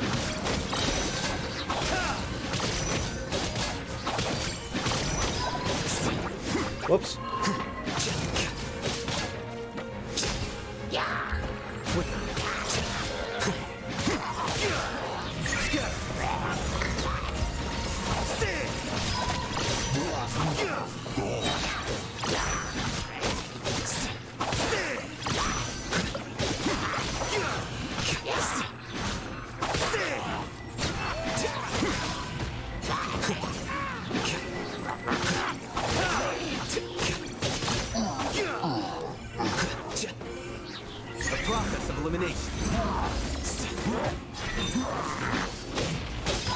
The only downside is, though, that the build they have for this character here, they don't have much defense on him, though. So, as you could see at the bottom of the screen before I hopped in this, he lost a lot of health. But I can tell you right off the bat that if I had this character, I would definitely be able to get the defense and attack way higher. And actually, I do know that for a fact, because I was actually able to see, even on the internet, someone else's build where they were able to get defense and attack way higher. So yeah, sadly I can't see exactly what this set is. Like, I can't click on these things, these artifacts. We can just see, of course, the set bonus on the side, and of course we can see the numbers at the top of the screen. But I fully know that I could get him way stronger, and both attack and defense.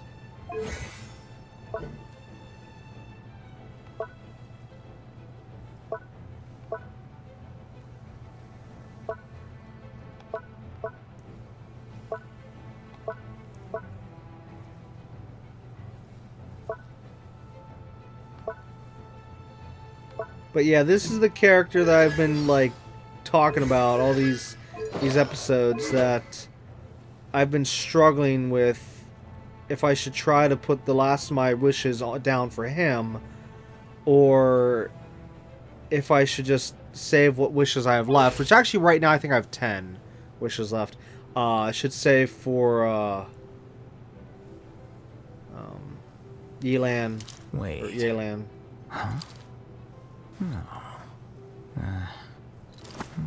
Whatever.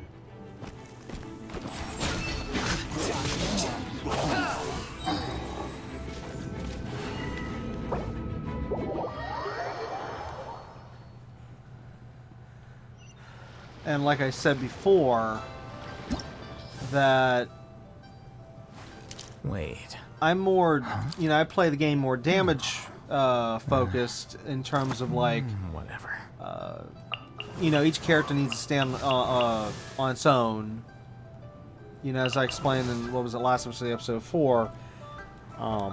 So obviously I should be going for him, but like I also said, that on the flip side, in terms of exploration and whatnot, this character here is great to have. Plus, like I just said in last episode, Yelan, she, if I can get her, then I'll finally have all of the bow elements, because I have 6 out of 7. Wind, Dendro, Geo, Electric, Ice, and Fire. I just need Water to complete the set. So I am so torn! Hey, the thing's lit up! What triggers that? Okay, so I still don't understand what triggers these things.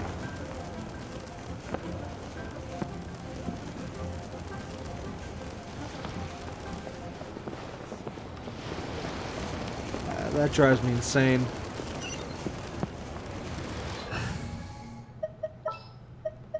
I'm on the case.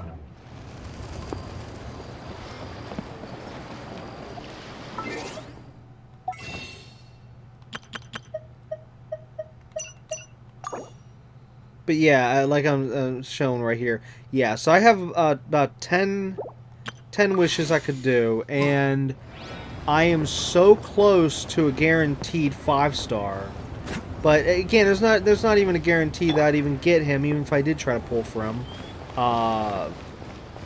And same thing with go with the girl, you know, in the next banner. I probably won't even get her either. But it's been driving me literally batty, as in which character should I go for? Should I go for him? I only have what is it, 3 days remaining.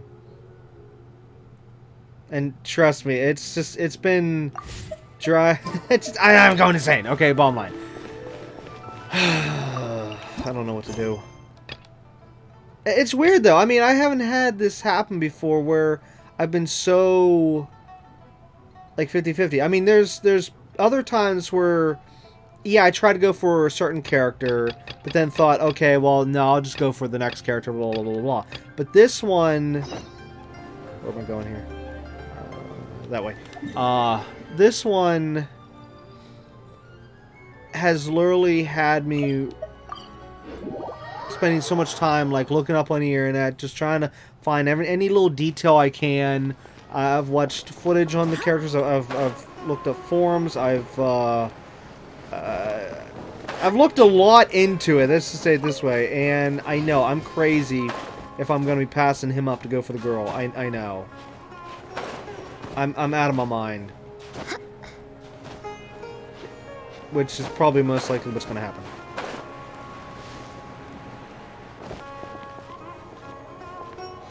Unless I might just wake up tomorrow, have a change of mind, just be like, okay, let's go. Let's try to get the guy for the banner ends. And like, no, yeah, I don't know.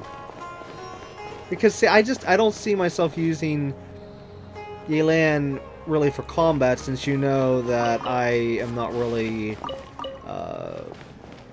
really into bows in this game. Even though I'm not against bows. Like, for example, as I've explained this in a past season, that it just depends on the game. Like, for example, Skyrim. That game, I pretty much did only bow for the most part. I'm not saying, well, I'm not saying only. I mean, yeah, I had all the different weapons and I'd switch between, but I was mainly bow stealth in Skyrim. Back whenever I played that back on PS3, and yeah, and then I think there was another one. I think it was it Far Cry 3? No, there was another game where I mainly did bow. So again, I'm not against bows in general. It's just this game though. I'm not too fond of the bow weapon in this particular game. You know, so. Yeah, this is my problem. I don't know what to do. But either way, I'm gonna get screwed either way. I probably won't get the 5-star. I'll get it'll give me a weapon or give me something I don't want. I'm just waiting for that to happen. Greetings. Welcome to the Citadel of Rexar. Would you be interested in taking on some commissions? Oh, real quick. Yeah, this is for Lisa's outfit. Are there any easy jobs where we can earn loads of mora for just standing around? Oh, better yet, for just sitting around? That's the kind of task we're interested in now. We don't currently have any commissions like that. However, I do have some relatively simple requests from residents that will pay several thousand mora. Really? That's all? That isn't nearly enough for Paimon. Yeah,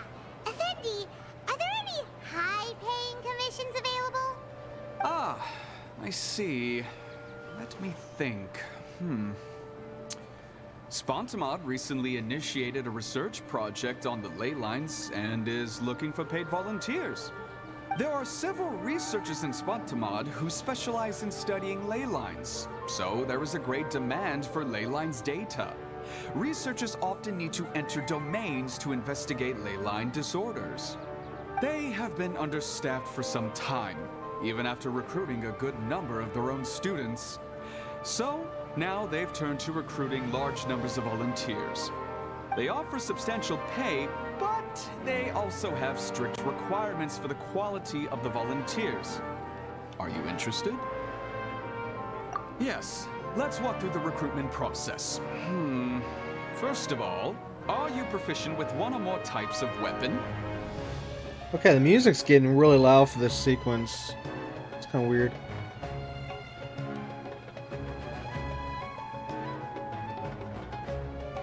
Very good. How's your understanding of elements? Are you capable of using elemental powers?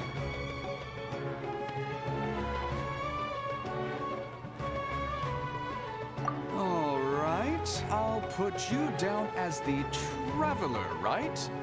Okay, I finished the registration. I'll be coordinating the necessary supplies and payments for volunteers later. You'll have to find Gafoor for more details about the job. However, he has an important visitor today, so I don't think he'll be in the academia. According to the standard protocol for receiving visitors, he will most likely bring the visitor to the Puspa Cafe. You can go there and talk to him when his time with the visitor has finished. He sounded like he was in quite the rush to recruit volunteers when he contacted me, but now he's showing a visitor around. Seriously, who could be so important? Lisa. Totally Lisa. It's 100% Lisa.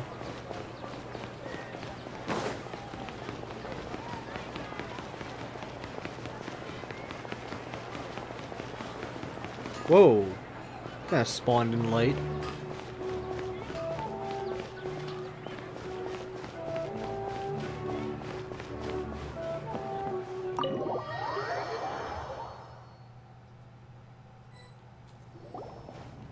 Do you still remember what the coffee's like here?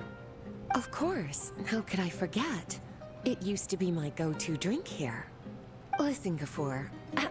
I suppose I should call you Professor Gafoor now. We're old acquaintances, so how about we stop beating around the bush, First you wanted to catch up, and now the coffee. If you have something to say, just say it. Oh, that's Gafoor. He's the one we're searching for. But he seems to be busy talking with someone else. Maybe we should wait for them to finish. Oh, well, it's nothing really. It's just that ever since you left the academia, our original projects and plans have lost their backbone, so to speak. Cyrus is also disappointed. He's always valued you as a proud disciple. To be honest, it's a real shame that you left the academia, Lisa. With your wisdom and intellect, had you stayed in the academia, you would have become a Herbot by now. Hold on. That's Lisa! The librarian Lisa! Our Lisa! Paimon heard that Lisa had studied at the academia before, but that was a long time ago. What's Lisa doing here now? If I'm reading the situation right, you're reminiscing about the past to convince me to come back, aren't you? Well, I heard that you're currently the librarian for the Knights of Favonius in Mondstadt. If you ask me, that's a tragic waste of your talents. Why waste your time and energy on something as trivial as taking care of a library? Your time is much more valuable than that. If you're willing to come back to the academia, I have plenty of projects for you to preside over right away. The academia needs people right now, and some of these projects are quite important. Yawn. So all this talk is to convince me to come back. I'm guessing Professor Cyrus doesn't know that you're talking to me about this. As a matter of fact, he has long wanted you to come back and work at the academia. Is that so? You know, Professor Gafoor, it isn't a good idea to lie to people. teacher knows exactly why I left the academia after only 2 years. He would never ask me to come back. Giving up my life in Mondstadt and returning to the academia as a Spontamod researcher. The price of seeking wisdom is no longer something I'm willing to pay. So please, don't bother trying to get me to come back. Wow! So Lisa used to be a Spontamod researcher? Paimon's never heard her mention it before. Besides, taking care of a library is important work. I've never considered it a waste of my time. Wisdom is hidden in every corner of the world. Never underestimate wisdom, no matter how small it may appear. That's what our teacher always said. A good scholar wouldn't overlook the small details, Gafur. I'm sorry. I'm still not used to calling you Professor. Nevertheless, the underlying meaning of what you just said is simply wrong. And there's one other detail you probably haven't noticed. 2 people have been eavesdropping on us for quite a while now. Is there anything we can help you two with? Hello, Lisa!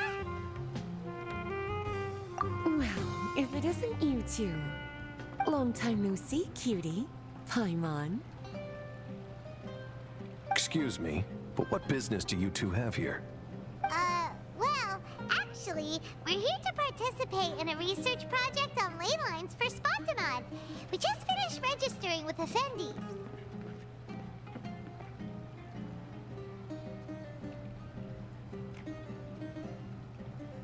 A research project on ley lines?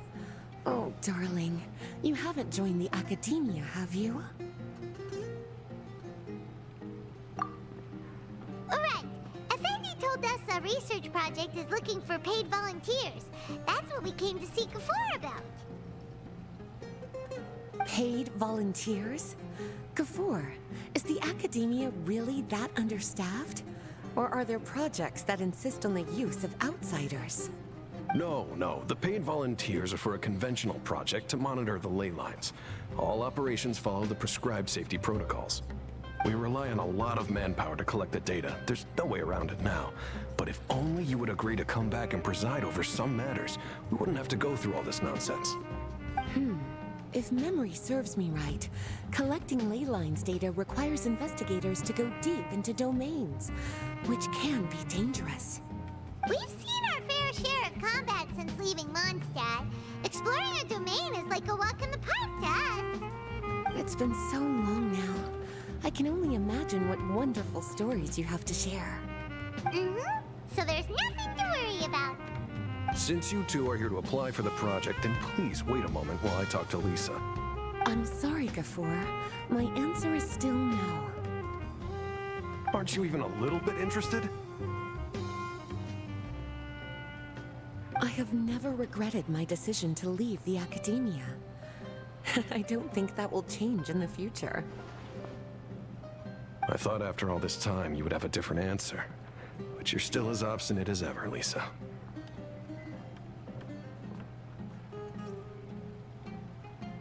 You've made yourself clear. I'll only make a fool of myself if I keep insisting. In that case, I still have unfinished business to take care of, so I'll take my leave. See you at the Darshan reunion in a few days. Yes. Don't worry. I'll be there on time. As for you two, please come see me later in the Mautiima forest when you're free. We'll need your help with the volunteer work. Oh, and one last thing, Lisa. Yes? I wish you the best of luck in Mondstadt. Thank you.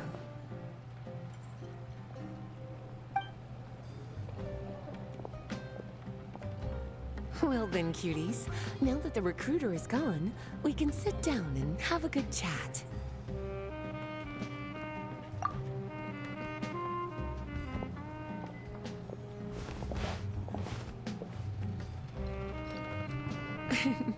Much has been happening within the academia, and Gafur is paving the way for his future. By the way, Lisa, what brought you to Sumeru? Are the nights okay with you being gone? Of course. Jean gave me an extended paid vacation. It's rare that I get any time off, So I thought to myself, why not go on a trip and relax a little? I don't know how much of our conversation you heard, but I studied in the Spontamad Darshan at the Academia for 2 years. But instead of staying at the Academia after graduation, I went back to Mondstadt to become the librarian for the Knights of Favonius. So that's why you came to Sumeru, right? To walk around and meet with your old friends and teachers. You'd like to know, wouldn't you? Well, I guess it wouldn't hurt if I told you. After all, it was ages ago. If anything, it all boils down to a difference in philosophy. When I first came to the Academia, Professor Cyrus really appreciated my work and invited me to participate in several major projects. But most of those projects ended in failure. To be honest, they went too far trying to achieve wisdom beyond mortal understanding, so failure was only to be expected. I didn't want any part of that lunacy, so I left. Anyway, now that I told you, make sure you keep it between us. Sounds like you've experienced a lot. I don't wish to return to the Academia, even if Professor Cyrus came to ask me personally. Rather than conducting experiments day and night, I'm much more suited for working hours that start after 10 a.m., with regular afternoon tea every day. Oh, Lisa chose to be a librarian because she doesn't want to deal with hassles all the time. I prefer to take things at my own pace when it comes to tiring tasks like a job. And besides, being able to take regular vacations is also really important. It's a pity I didn't even have time to visit that child in Gandharvaville yet. Gafur found me just after I arrived in Sumeru. Speaking of which, what about you two? What brings my favorite cuties to Sumeru?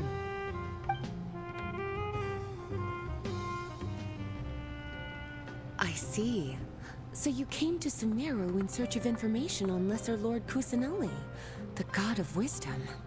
The two of you have more pressing issues than entertaining a tourist like me.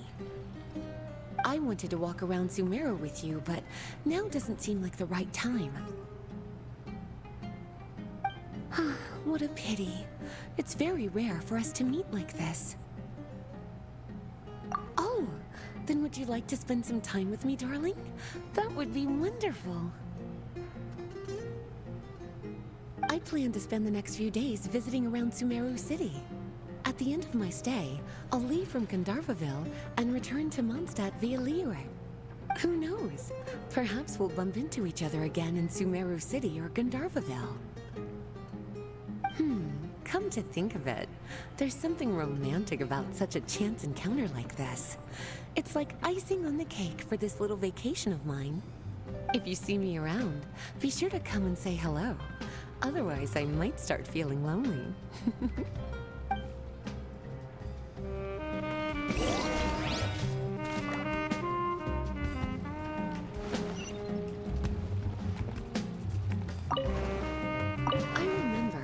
You two agreed to meet Gafur in Mount Ima Forest to talk about the ley lines research job.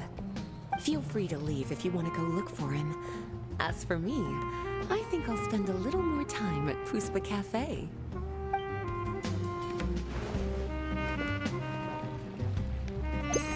Aw.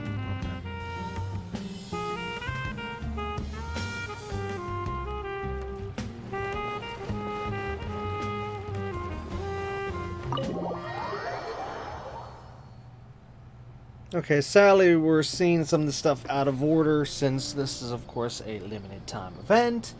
Yeah, so story-wise for us, we haven't even technically started the Sumeru story at all.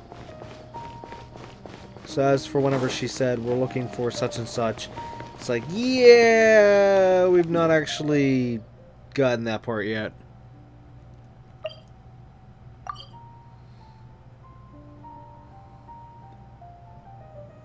Okay, this must be the teleport that just unlocked.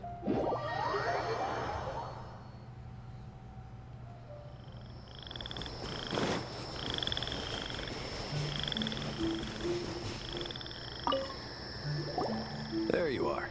Looks like you two are ready. Very well. Let me inform you of some details. Spontamod has been involved with the ley lines for a long time, and it's imperative that their current is constantly monitored. This research project was also organized to help meet this demand. However, because of normal fluctuations often occur in Sumeru domains, we must regularly send people deep into various domains to record the situation with the ley lines. Since it's often dangerous inside the domains, we've established a rule of only dispatching personnel with combat capabilities. It'll be your task to go into the domain and record any ley line anomalies. However, if you encounter any danger, please prioritize your safety. Well, those are all the necessary details. When you're ready, you may enter the domain.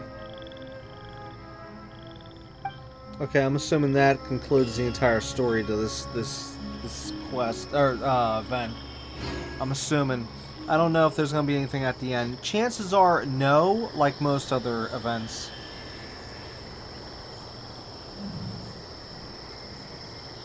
Three teams. Oh crap.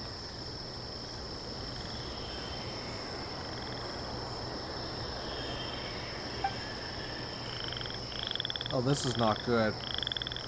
I mean, I've been working on trying to get a lot of characters, you know, leveled up and whatnot because of stuff like this, but I'm struggling with just 2 teams. I don't know about 3.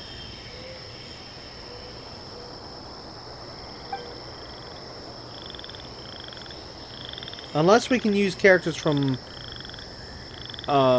you know, a selection that they pick. I mean, you know, or a pre-set up characters, then okay, we might be able to pull this off.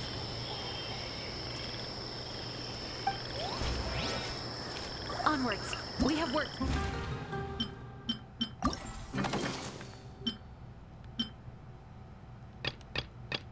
Whoa, 80 Primogems. Each one. And we haven't unlocked the final one yet, but hey, look at that, unlocks in 26 minutes. Talk about timing. Yeah, see, if I would have started this days ago, I think we would have only had access to like the one. Each day, one of these has unlocked. Another reason why I don't tend to get to the events day one in this game, because of that, because I already talked about that and explained that in an earlier season. I don't remember when or where, but I remember pointing that out about the fact that it's not worth it going for an event during day one because most stuff is locked. Okay, let's see here. 80 Primogems per each. 80 and 80 is 160. That's the equivalent of 1 wish. So you can essentially get 2 wishes plus an additional 80 Primogems. That's not bad, considering.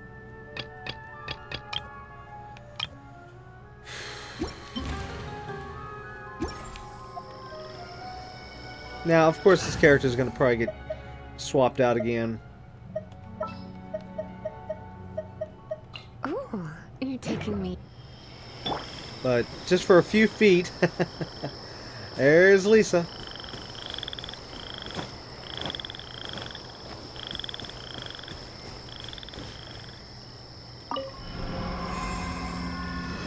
Now, if we do have to use our own characters, I might have to hop back out and quickly see about leveling up some characters real quick. Also, hold on. I thought I saw something over there. Oh, it was just a teleport. Grapple hook, whatever you call those things.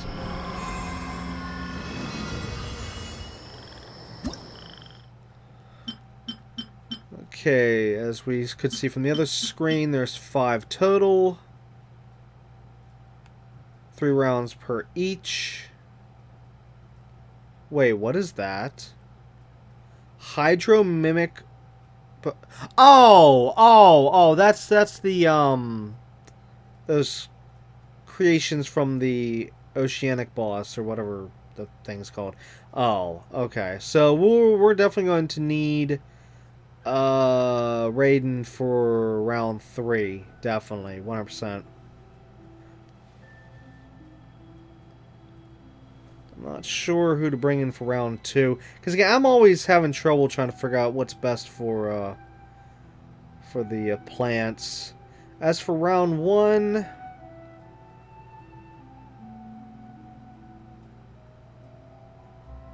Yanfei. Definitely Yanfei for round 1.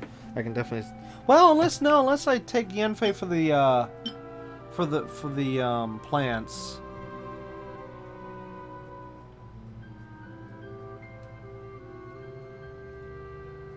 It's just I was thinking Yanfei because of the machines.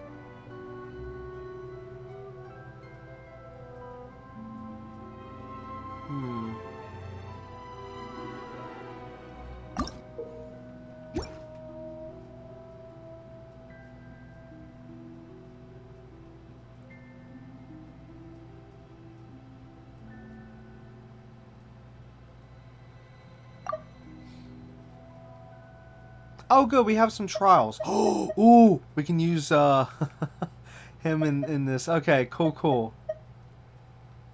Configure skills. Oh, okay. Yeah, this event is set up just like an earlier event I did this past year. Actually, just a few months ago. Yeah. I don't know about her. Of course, she's a healer. Of course, we have electricity with Lisa.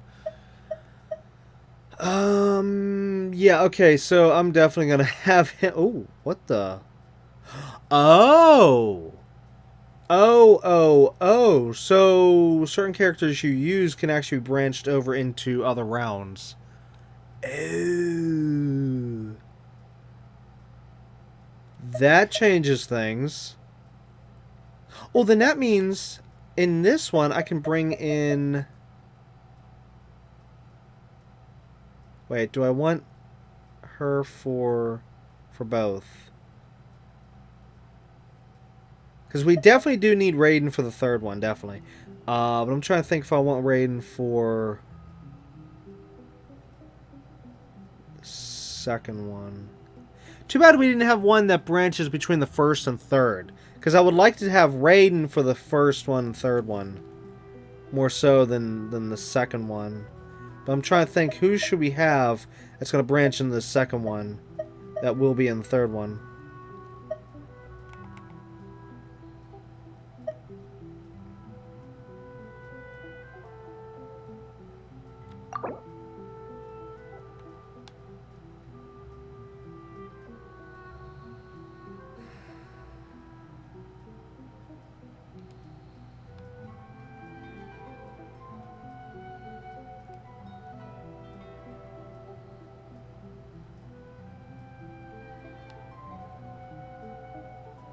I can't remember how ice works on the plants. I definitely will be taking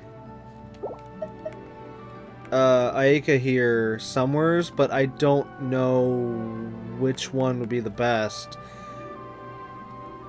I would almost say maybe round 3 would be the best for her, but if I take Raiden in there, then it's not going to really be worth it to have Aika there. Because if I have Raiden on that third one... Whoops. That's not what I want to do. That one. There it is. Yeah, if I have Raiden for here, for round 3, it's going to pretty much make it where I don't really need anyone else.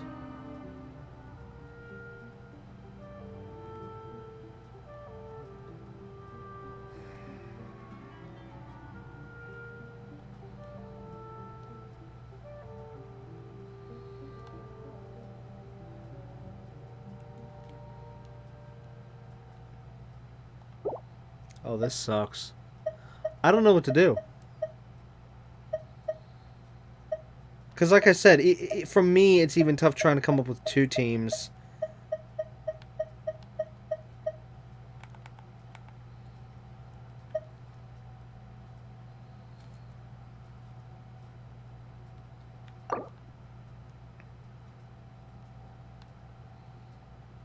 You know what? I'm going to try something a little risky here.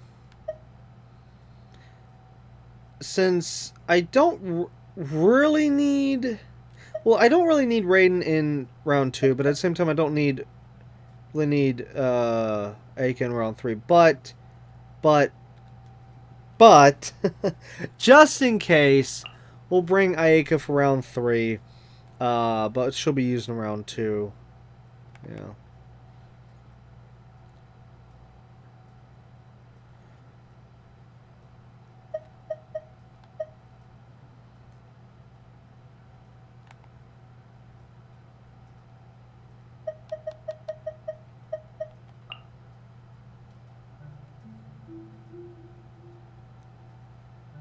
Yeah. Okay. I'm okay with Yanfei for both 1 and 2. I'm okay with that. Now, who's the final character we're gonna have for round 2 with the plants? Because again, like I said, I haven't had much experience with them. I mean, yes, I fought a lot of them so far. I mean, a lot, even during a certain event. I can't even begin to tell you how many. But still, in like real experience, like learning their weaknesses, learning what's truly best against them. I'm not sure. Because yes, I know the elemental stuff. Like I know how electricity technically charges them, how fire weakens them. Yet, yes. So technically, I would need fire. Yes. But still, they are also elemental as well. And just because fire weakens them doesn't mean it's always the best.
If only I knew how she was, then I would maybe put her somewhere. But combat-wise, from what I've seen from both the little trial I did of her character and footage I've seen on the internet, she doesn't really seem like she can hold her own. She seems weak to me. I don't know why. It just, yeah.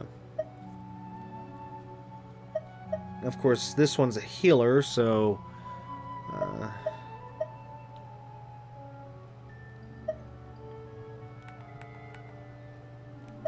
Here, for the fun of it, we'll bring Lisa. Just cause, you know, it's her event.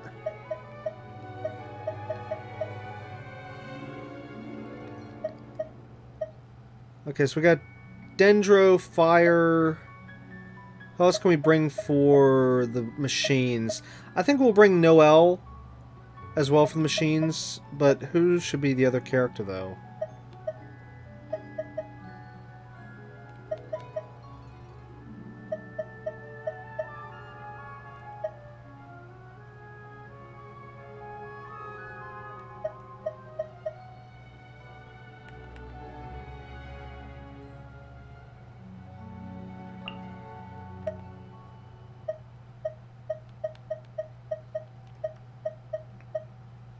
Now, even though you're seeing a lot of 80s and stuff, that doesn't mean they're actually, like, set up in terms of, like, their weapons or artifacts, their talents, you know, all that stuff. So, yeah, don't let the numbers fool you. That's just getting their base levels up. That's not getting their equipment and all that stuff up.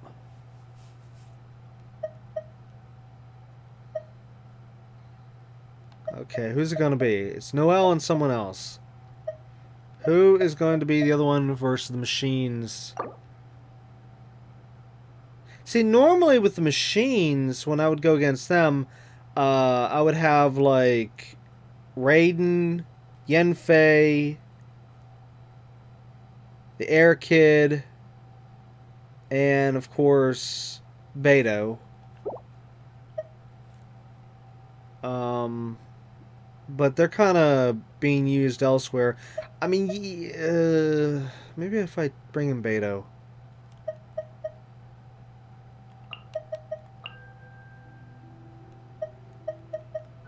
Okay, so we got him, her.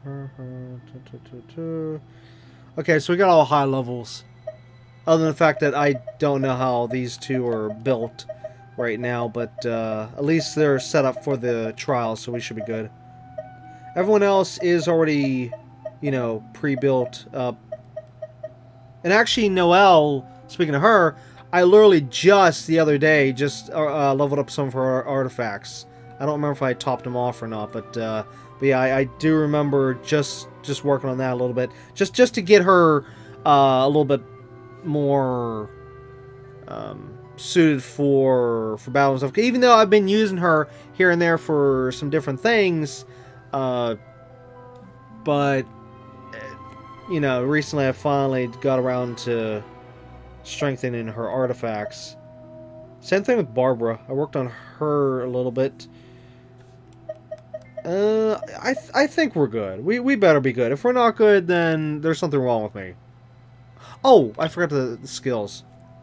Oh, that's right. What skills do we want? Oh, crying out loud. All party members, normal attack, increased by 40%, blah, blah, blah. Ooh, if we're gonna... Okay, definitely not the third one, but it's gonna be either the first one or the second one for this one. Normal attack is increased by 40%. Oh, damage is increased by 40%. Oh, shoot.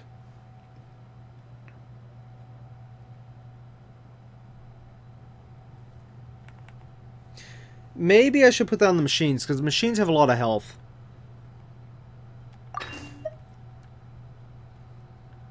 Electro damage bonus. Yeah, just cause. Dendro bonus. Ooh. Maybe.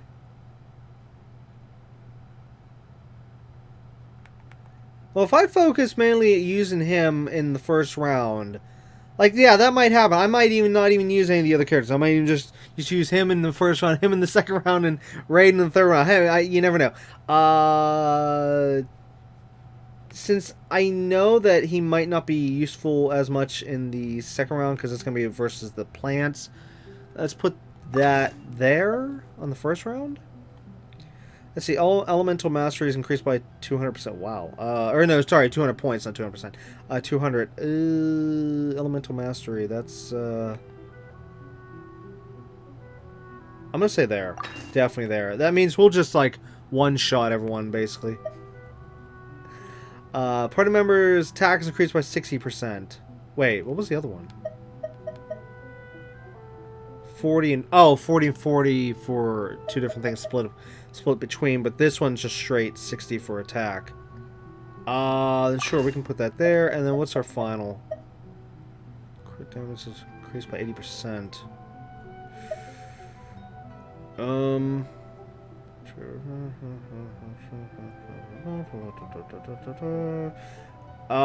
No, he's not really one for spreading the Dendro outside of his character, so we'll go with crit. Yeah, critical. Yeah. Alright, start. Crap, I should have taken a screenshot of the character roster, so I could just keep using the same one for... I know it'd be different enemies. Okay, I'm not even gonna read this. This is just... Normally that stuff never even phases me. Okay, we're getting to use him again.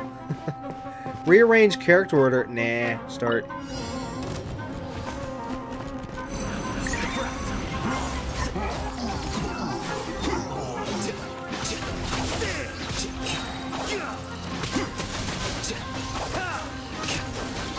Okay, so this is all based on time.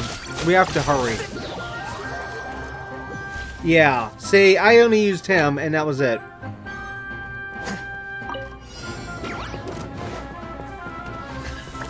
process of elimination.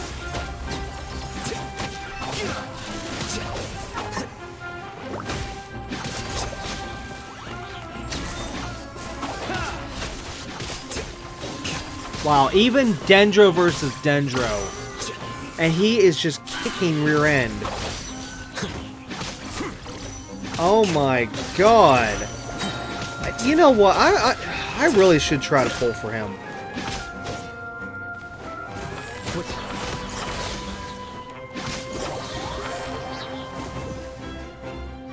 Look at that. Never even used any of the other characters. He just wiped them all out.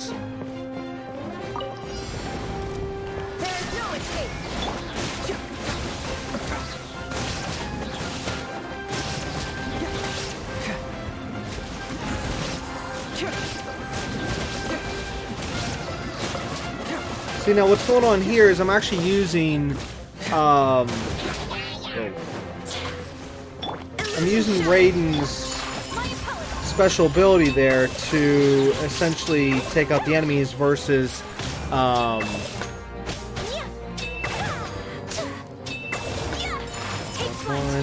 using the Air Kid's ability. I mean, basically the Air Kid, as you can see, it kept saying immune, immune, immune. Yeah, so he wasn't doing the damage. It was actually Raiden that was doing the damage there with her ability. Even though I was using him, I was using the Air Kid to focus that ability. That's why I like pairing. Well, let me say it this way. Two characters I love pairing with Raiden is Yenfei and the Air Kid. Those two characters with Raiden basically makes every battle so easy, it's not even funny. I would actually say even more Yenfei is actually the best. So Yenfei and Raiden, those two, that combo right there, you're golden. You can do anything. All right, I'm hoping that we have enough score to pass. Score multiplier times 1. Oh.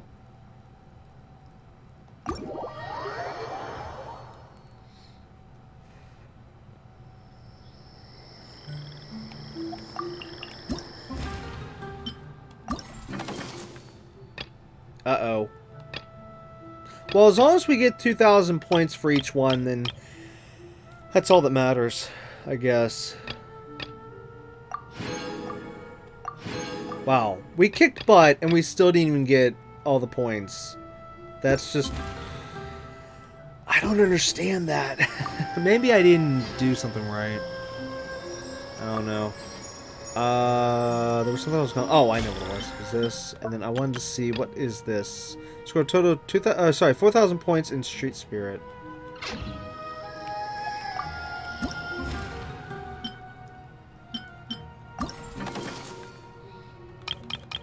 So this one, and then just make sure you get 4,000. I lost in 5 minutes. You know what? If I hurry, and if I just cut out the me building the teams each time, just show the foot. If we can get through the battle thing fast enough, I might be able to complete all this episode. I know we're already over time, but yeah, if I cut out the building teams part of each one of these, then I should be able to wrap all this up real fast. Whoops, I don't want to go. No. But yeah, that was completely a shock to me that we built the teams and then just annihilated the enemies using just the Dendro guy. I mean, just, I mean, I'm not complaining. I'm happy, but I'm just like, really? I shouldn't even taken all that time working on all that stuff. I should just thrown him in there and said, okay, this is how it is, and just kick butt, move on. Okay, so we got plants. Oh no, I don't like round 2. I hate those enemies. I hate those enemies a lot. Well, actually, I also hate the enemies in round 3, but I probably actually hate the ones in round 2 even more because of the fact they have that that bleeding ability. So I'm definitely gonna need a healer for round 2. As for round 3, I'm gonna say Yanfei is probably going to be my best shot for round 3. Because Yanfei is always great with the Spectres. But healer for round 2, and we'll figure out for round 1. So anyways, let's click into this. And okay, so here's what our trial characters are. I'm going to go build the team, and I will be right back. Okay, it took a little bit, but I built the teams, and as for the third one here, I literally just chose 2 random characters. Aloy and Rosaria. Yeah, I just I couldn't think of anyone, because really with third round it's just gonna be Raiden and Yanfei. But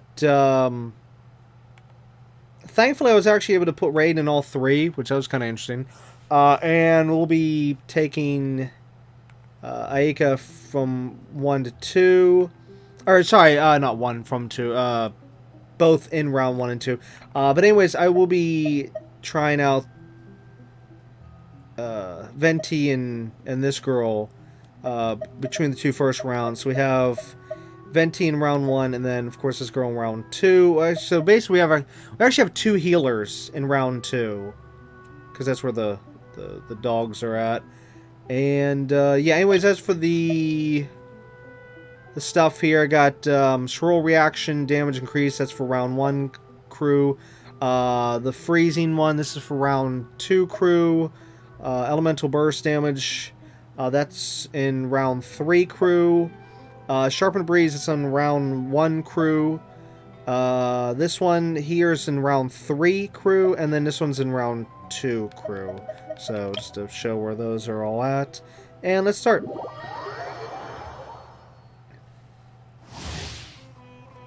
And of course, yada yada yada. And moving on down.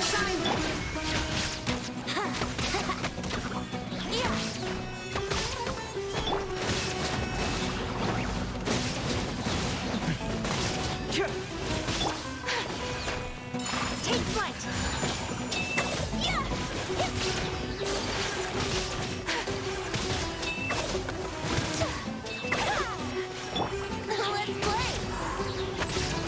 Whoopsies. Nope, nope, nope, let's not do that. Time for takeoff. Bring it on.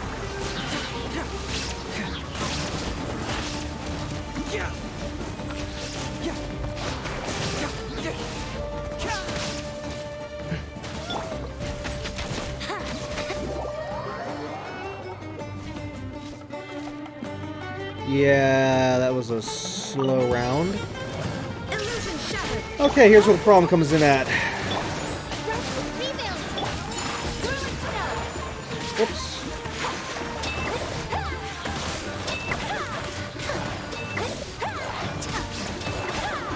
Yeah, this one I had to carefully choose for this one. Because of the freezing I'm doing on these enemies. Yeah. That one was carefully planned on that one. So I don't like those enemies.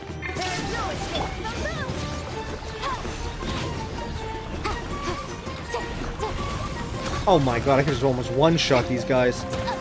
Ow! Stop blowing up. Oh god. Okay, whoa, these guys are getting close. They don't normally do that.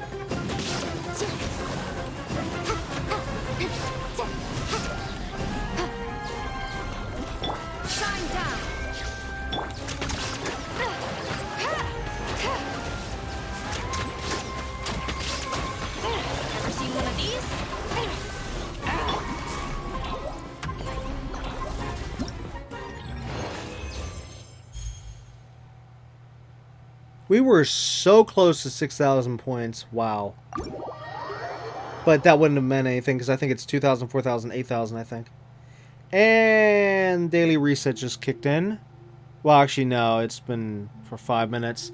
I guess it probably happened as soon as I was going into that domain. And that's my final on that. I'm going to have to tend to that after this episode.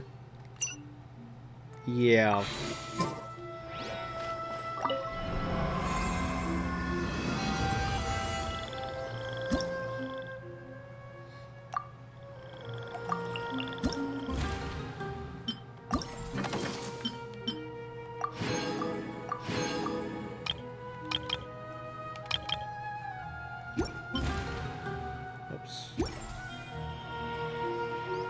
Okay, so obviously, yeah, this is going to be a longer episode. We're going to see about trying to get this done now in this episode. That way, in case there's any story element afterwards, it'll be done in this episode. Okay, so round 1, we have very tough opponents. I like to call them mini-bosses, so to speak, for how large and powerful they are. Round 2 also has some large versions of the plants, and round 3... Wait, is this just mini-boss central here? Oh my god, it's got all the strong variants.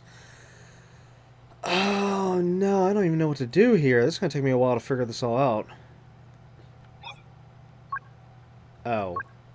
I just now noticed this. I was wondering where this was at for the multipliers. Oops. Well, we're still just gonna do easy. I just want just the base. That's it. Yeah. Whoa, what the? Oh, hey, look at this one. This one you can actually bring someone from round 3, or sorry, round 1 into round 3.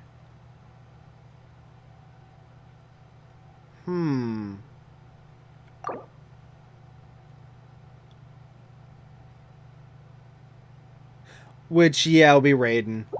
Okay, but anyways, BRB, I'm going to set everything up. Alright, again, I think I got it all down pat. So we got Yanfei, the Air Kid, Noelle, and Raiden for round 1 with that and that for round 1. Team 1. Team 2... Yanfei, Air Kid, Aika, and Beto.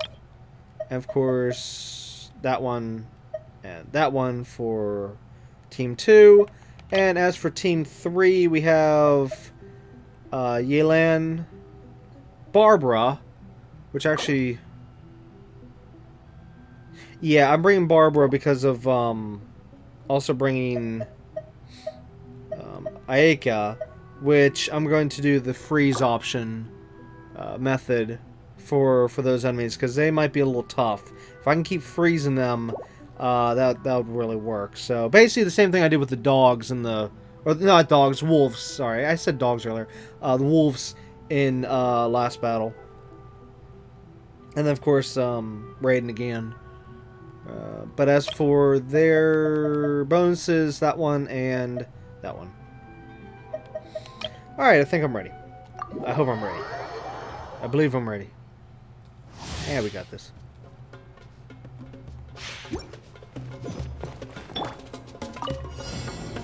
Illusion ship.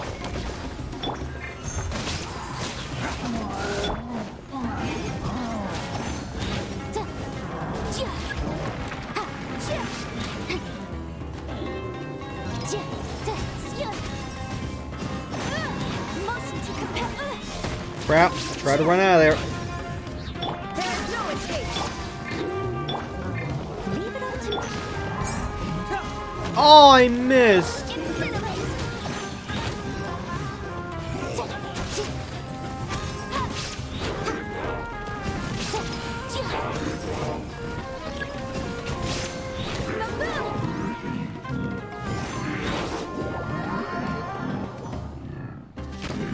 Yeah, I brought Noelle in that round for a shield because of the big enemies.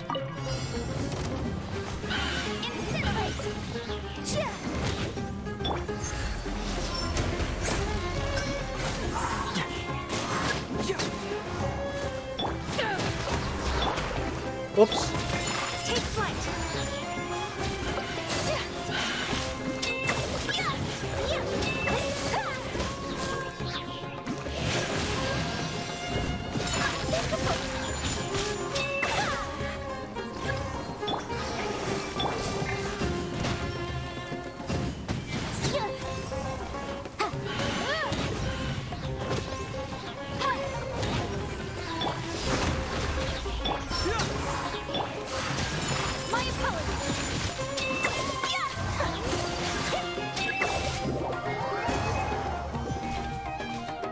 time-wise, we did not do good in this one.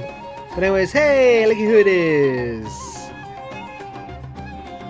Now, I chose her on this one just because of the fact I wanted to use a character just for a little bit, so I can finally get to do the one thing I wanted to do, which was play both of these characters, her and the Dendro guy, at the same, relatively same time here, so I could just get a feel for if I should really wait for her or just try for the Dendro guy. I know. It's just that's one of the things I really wish I did have access to. I wish I had back in the trial when we did the trial earlier in this episode. I wish her trial was also going on right now, so I really could have done the comparison.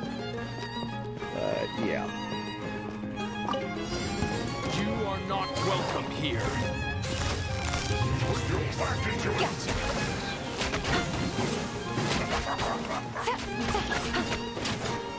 Take it easy. Illusion shattered. Let the show be. Instant death. Good gosh.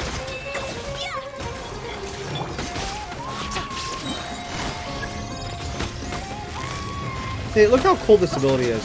Look at that. That is such a cool ability.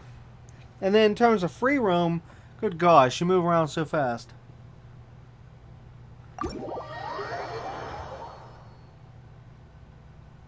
I don't know.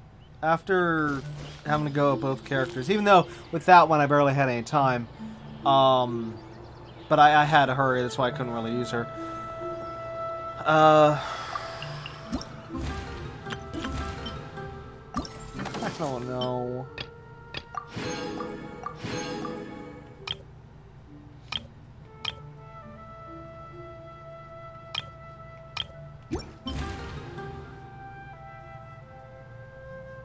Obtain outfit. What? Oh, complete all challenges. Score total of 10,000 for all challenges. Oh, okay, so basically we just need to complete the last 2 challenges and boom, we get the outfit. Nice. And what's this? Oh, that's for the next day.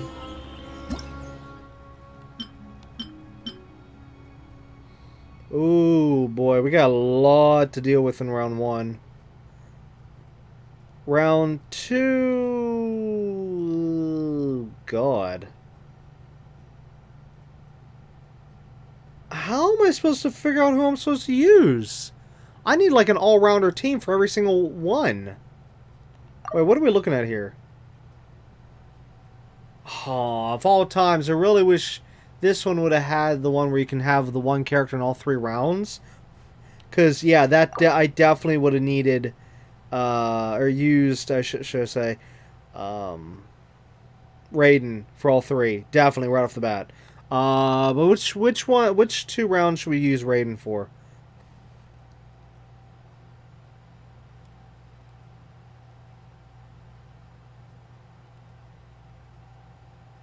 My money is on round 1 and 3. Yeah. So, Raiden's going to be on 1 and 3, definitely. Alright, well anyways, let me put together the teams and then I'll be right back. Alright.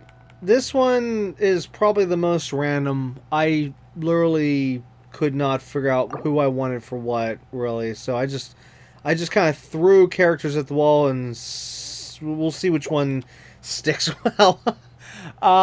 So basically we have this electric kid for the first round. We have...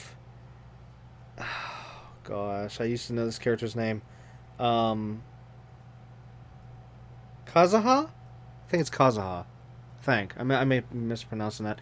We have Kazuha for round 1 and 2. Yanfei. And then Raiden, of course, is round 1 and 3. We have this kid for 2 and 3. Of course, back to Kazuha again. We're bringing him for round 2 here. And of course, Noelle for her shield. I was trying to think which round I wanted to bring her shield in.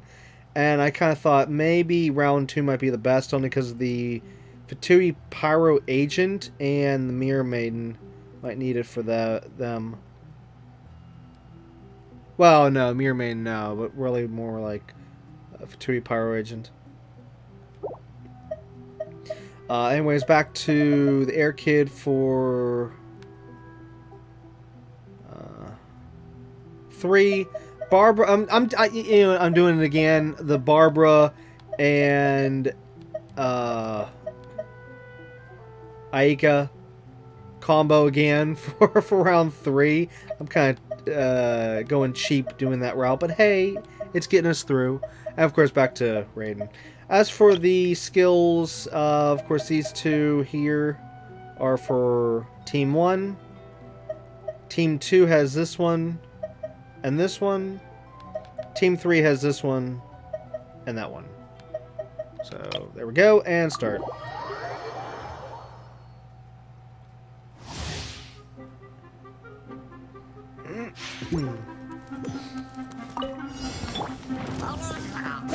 What the?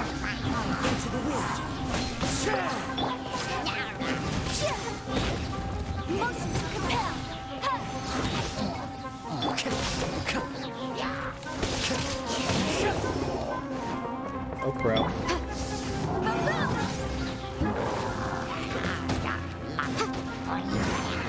What in the world?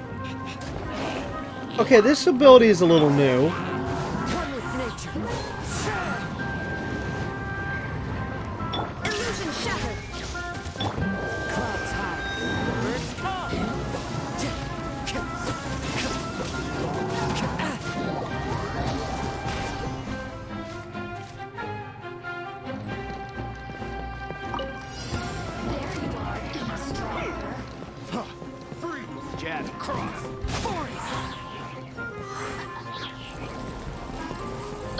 Wait a minute, wait a minute, wait a minute, wait a minute, wait a minute.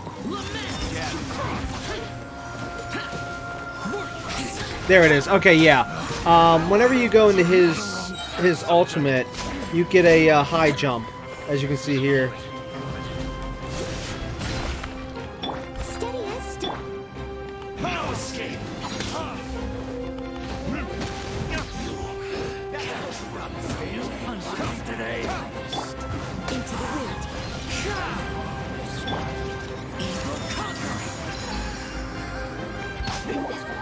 Oh!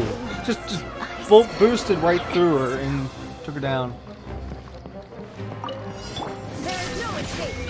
Whoops. All one.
Alright, just one more challenge to go, and then we'll see if this has an ending to it. But either way, at least we'll get the outfit after this. But I do need to make sure we get over 4,000 points no matter what.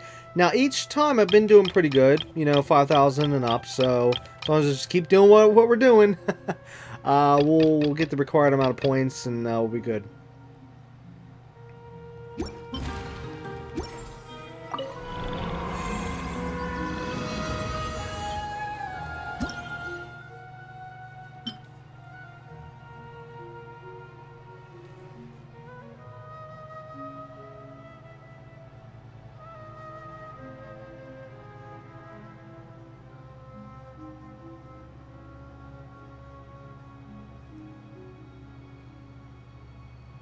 I'm definitely seeing Noelle for the third one.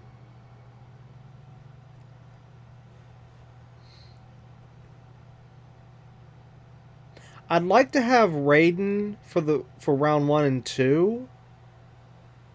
And then have Yenfei for round 1, definitely.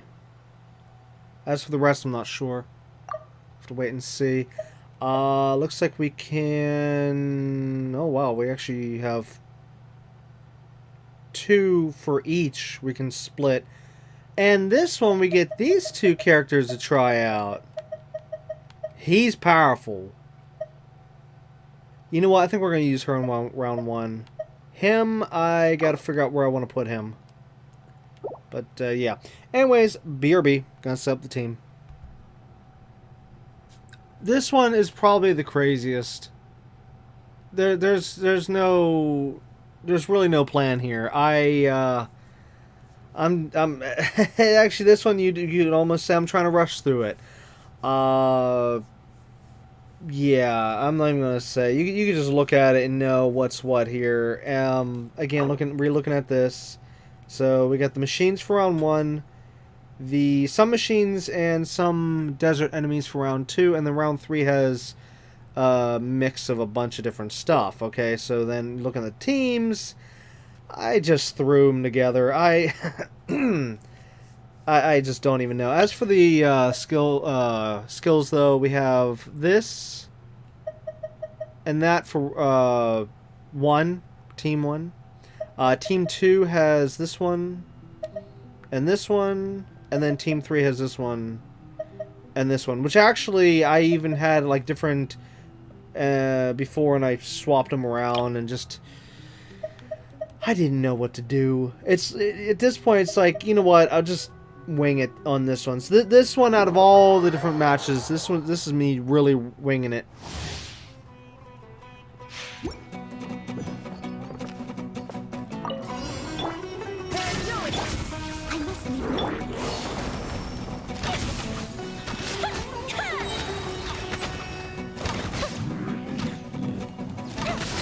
This is another character I really want. Originally, I didn't want her as much. Just want her just because of the character itself. But in terms of like combat, I didn't really want her originally until there was an event where I got to use her for a while, and I'm like, oh my god. Actually, I think we even did use her for a little bit in one of the episodes, I think, as well, in a past season. I'm pretty sure. Not positive though, but I'm pretty sure, and I think I might even said at that point, you know, like, I really want this character. Yeah, basically, as soon as I found out about her one ability where she can basically infuse all her arrows for a short time with fire damage. So basically doing this, and then just right there, look at that. She basically almost turns into a fire catalyst user for a little bit. Because she's literally just shooting off nothing but fire.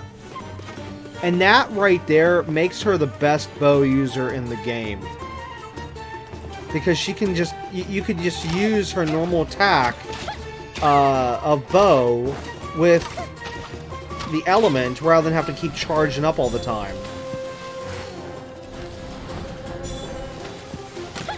So, yeah, besides, I did look up some forums and stuff, and there was even others saying she's literally the best bow wielder in the game. So, like, if I'm ever supposed to have a bow as a main, it'd be her. It just ticks me off I haven't been able to get her yet.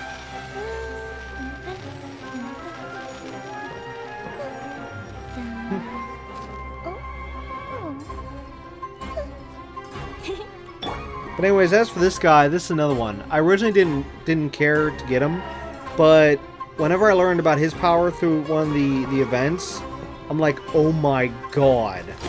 So look at this.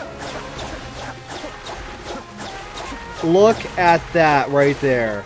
Now I know it might not be much because you're just watching the animation, but in terms of power, it's amazing. An absolutely amazing attack.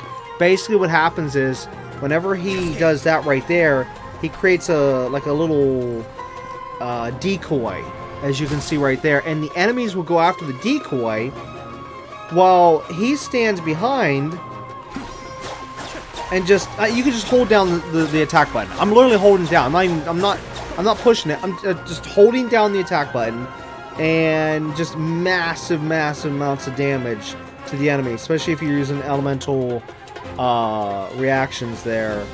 Like, say if I was using Raiden's Shogun electric ability with him, I mean, you should be one-shotting enemies left and right, which I think we'll try to do here in a little bit here. So what's this?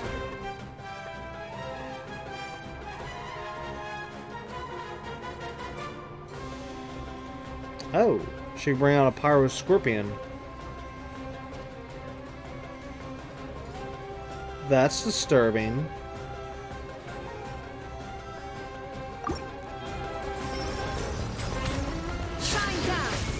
Okay, watch this.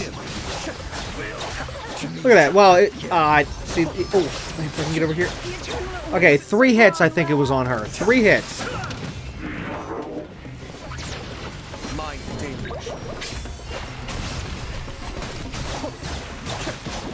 Look at that. He just annihilated them. Good gosh. You don't even need any other characters. Just have him.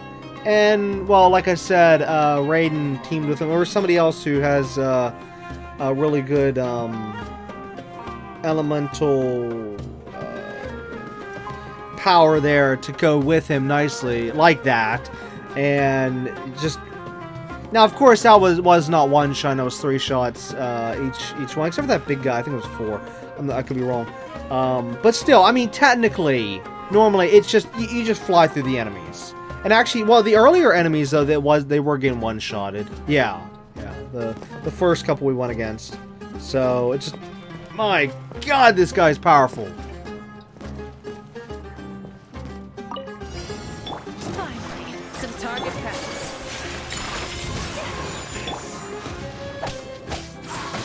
Now, if he uses his normal attacks, and he's normal, but use that special, and like, oh my God, look at that.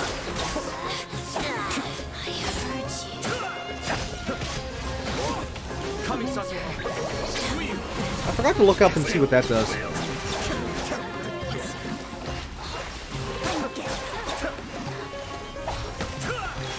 What the? Ring dancer?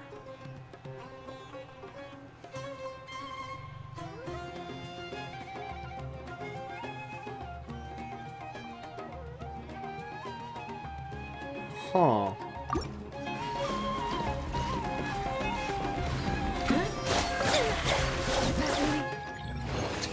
It's just down. Yeah. Couldn't even use the other characters because he just went in there and cleaned house. Good gosh. Well, anyways, at least we got this, so that's good.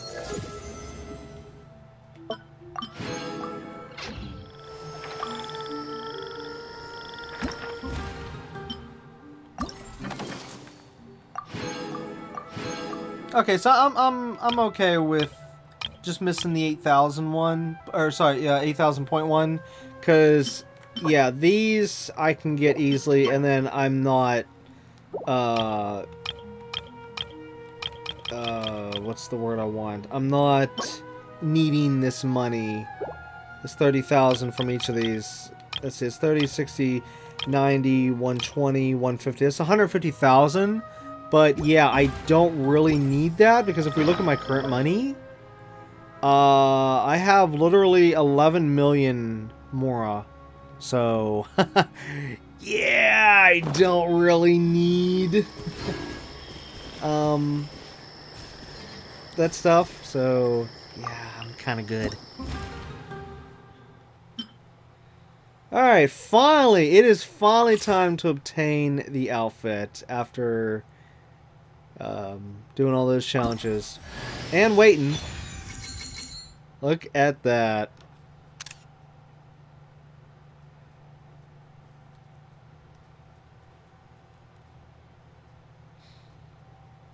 Wow.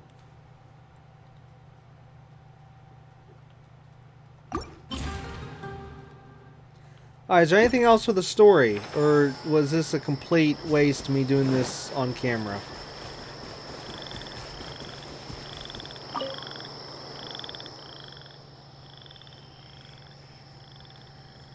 Yeah, and this just asks about them. That's not going to continue the actual story.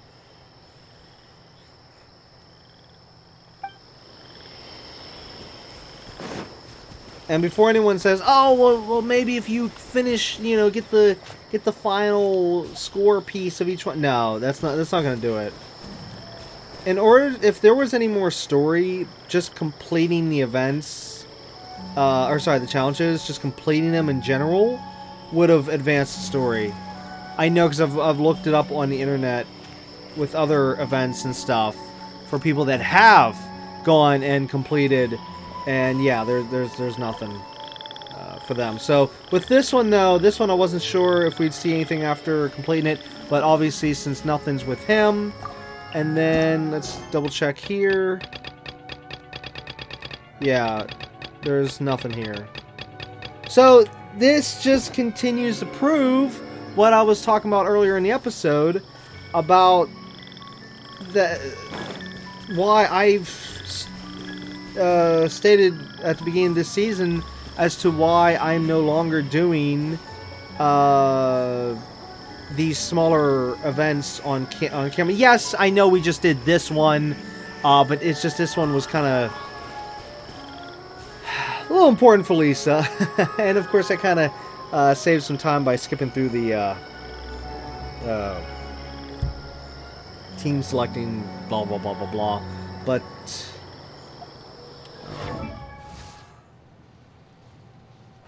But yeah, now as for the first part where it actually had the story, now of course, yes, this one was dealt with Lisa, so it's a good thing I did show this one. But the other ones are always just random characters, and obviously the devs don't care because the devs don't put an end to each of the events in terms of story.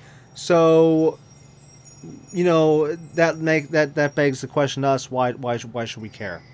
Why should we care? So anyways, because of that, like I said, that's why I'm not doing these little events on camera anymore. But again, this one was a special case, yada yada yada, and just even more to prove my point, you know, just to show one more.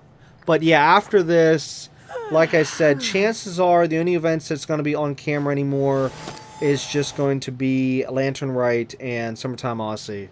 For the most part, because I know there was some other events that were like medium-sized that were a little lengthy, but still nothing like Lantern Rite and nothing like definitely nothing like Summertime Aussie. Summertime Aussie literally takes like a month to go through. But as for these other ones, like I know I did do 2 within this past couple months. Where... Oops, hold on. Let's do something quiet but cultured.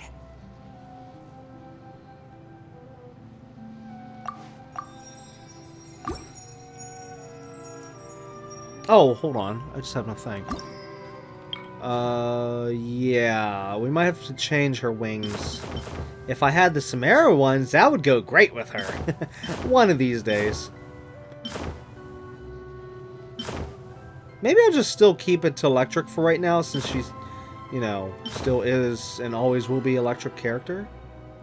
Even though I will say those wings go a little bit better with her, with that outfit.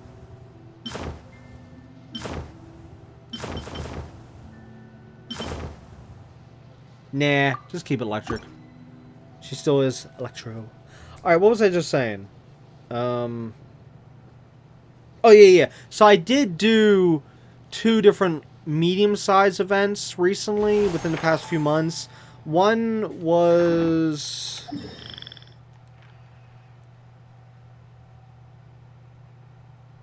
down here somewheres. Oh, I remember. It was with, Chinju Forest, if I said that right. I think I butchered the name.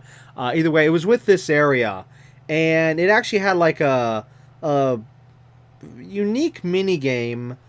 But the thing was, for me, is that I couldn't even try to do any recordings with it because I was in a rush. I did not have time to be working on it, so I was kind of speeding through it. And actually, there was even a lot of dialogue and stuff I literally sped right through.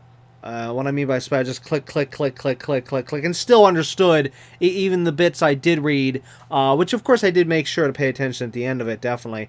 I was still able to understand the storyline and stuff at the end whenever they were like on this little beach right here and concluding the event itself. So, you know, let's just say it this way, it wasn't really that important, but I will say, though, the dialogue, one of the reasons why it was, I would say, medium-sized event, because the dialogue alone, between the different characters and stuff, took forever. I mean, it was a good thing I was speeding through half of it, because it's just like, oh my god, when's this going to end? And basically, it had Today's new... this character as kind of like one of the main characters of the event. I mean, you didn't see him the entire time. You saw him, like, off and on. But he was there, and she was there.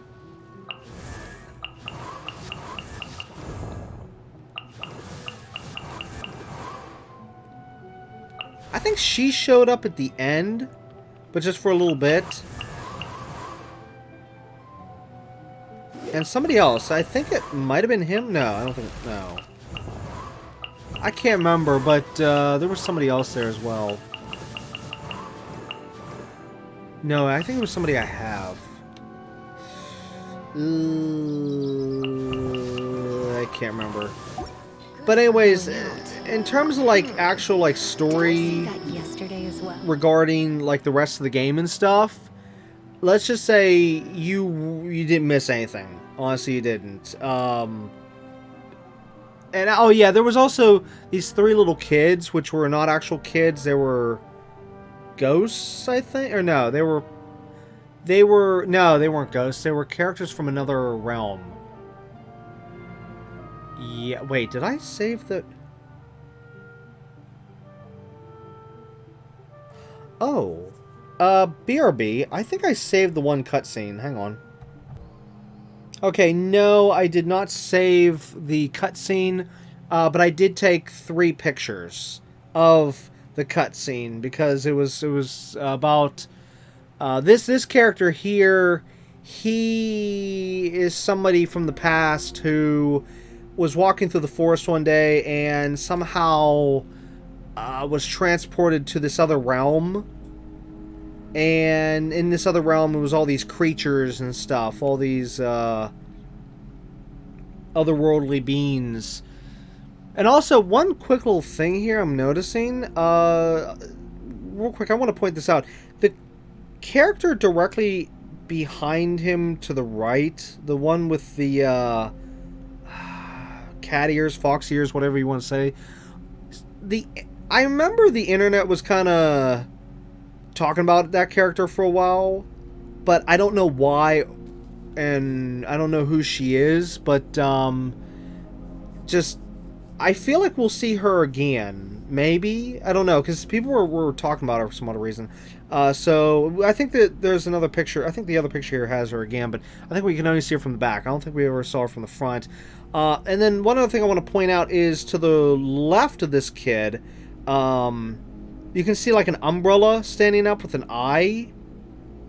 It's kind of silly seeing that because, well, I'll show in a minute here about that. But anyways, next picture. Yeah, there's the girl again. So again, I don't know what's the deal with her, but I remember on the Genshin Impact website, people were talking a lot about her throwing up pictures from this like this scene here, and I was like, wait, what?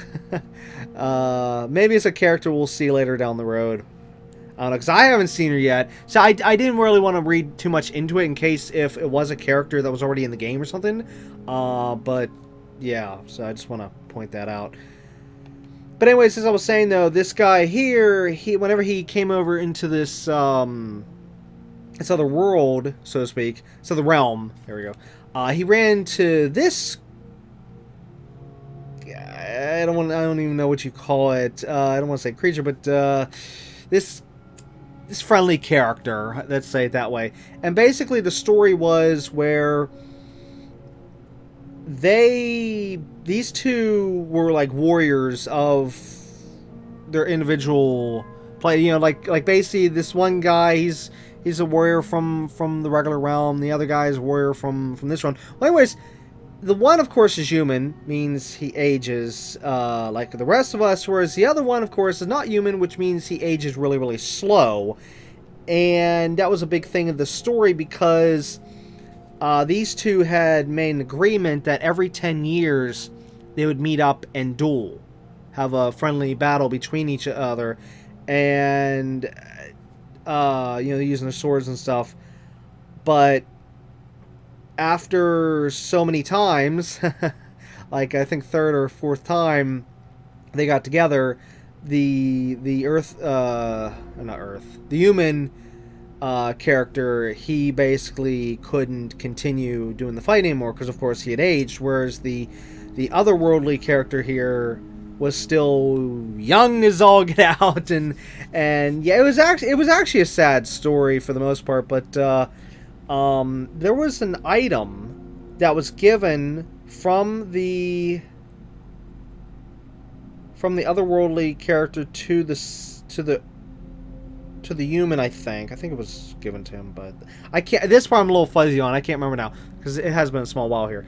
And anyways, that item somehow, this is the weird part, somehow that item had some kind of energy in it that item was actually able to become a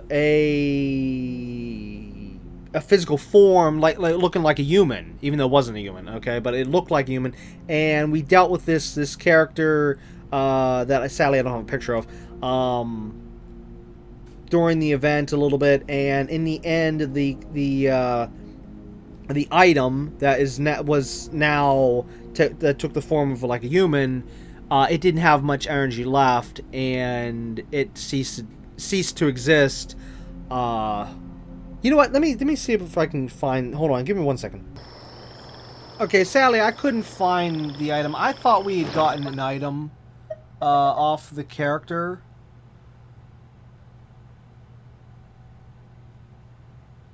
No, that's not it. Which is something like this, but I don't see it. I was gonna show the item relating to the character that passed, and sadly I don't have a picture. I thought I even took a picture, but I guess I didn't. Well, anyways, the bottom line is the story itself is a little sad, and just, I mean, basically everything I said was all you really need to know. The rest of the whole entire event, it wasn't really important. I mean, meaning like you can continue the rest of the game without needing to see it. So, yeah. Anyways, one last thing before we go here, I did mention about the umbrella. If you can give me a second to remember which category. Oh, there it is. Yeah. So I had I kind of briefly, for a split second in an earlier episode, did show this umbrella. And yeah, this umbrella sword here came from that event that I was talking about. So this umbrella, you actually saw a little bit of it in that picture I showed. So, yeah, there's that. Anyways, the other event I did, because I remember there was 2 events. Oh, the other event I had done took place in Sumeru. And it was basically just a competition for the most. It was like a tournament, and yeah, I don't really need to say more. That's about it. There, I just said the whole event. There, you didn't have to see it. Of course, there's more, but that one I also had to speed through due to time. But, yeah. Alright, well, we'll just end right here. But, we'll continue everything in the next episode. So anyways, that's going to be it for episode 6 of Season 6 of Genshin Impact. We'll, of course, be back next time with episode 7, where we will finally start working on other stuff other than these events. So yeah, look forward to that. But anyways, again, that's going to be it for this episode. So until next time, keep on gaming.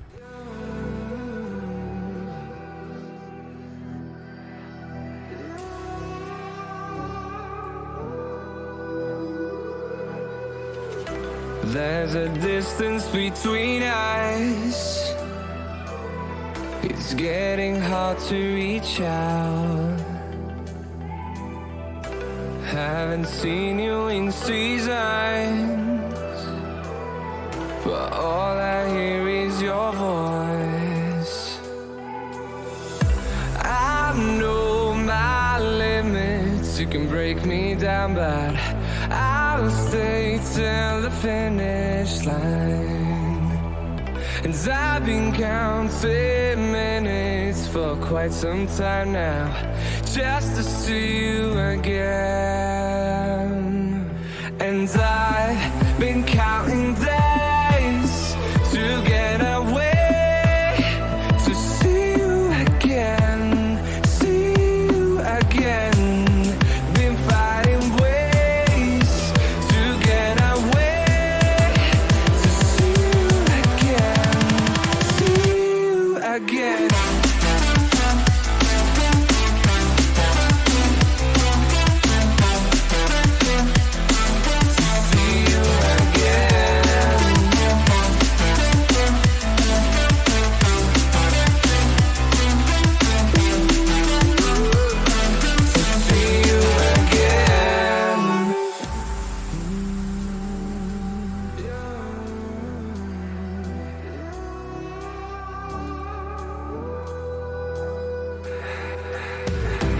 We got millions of reasons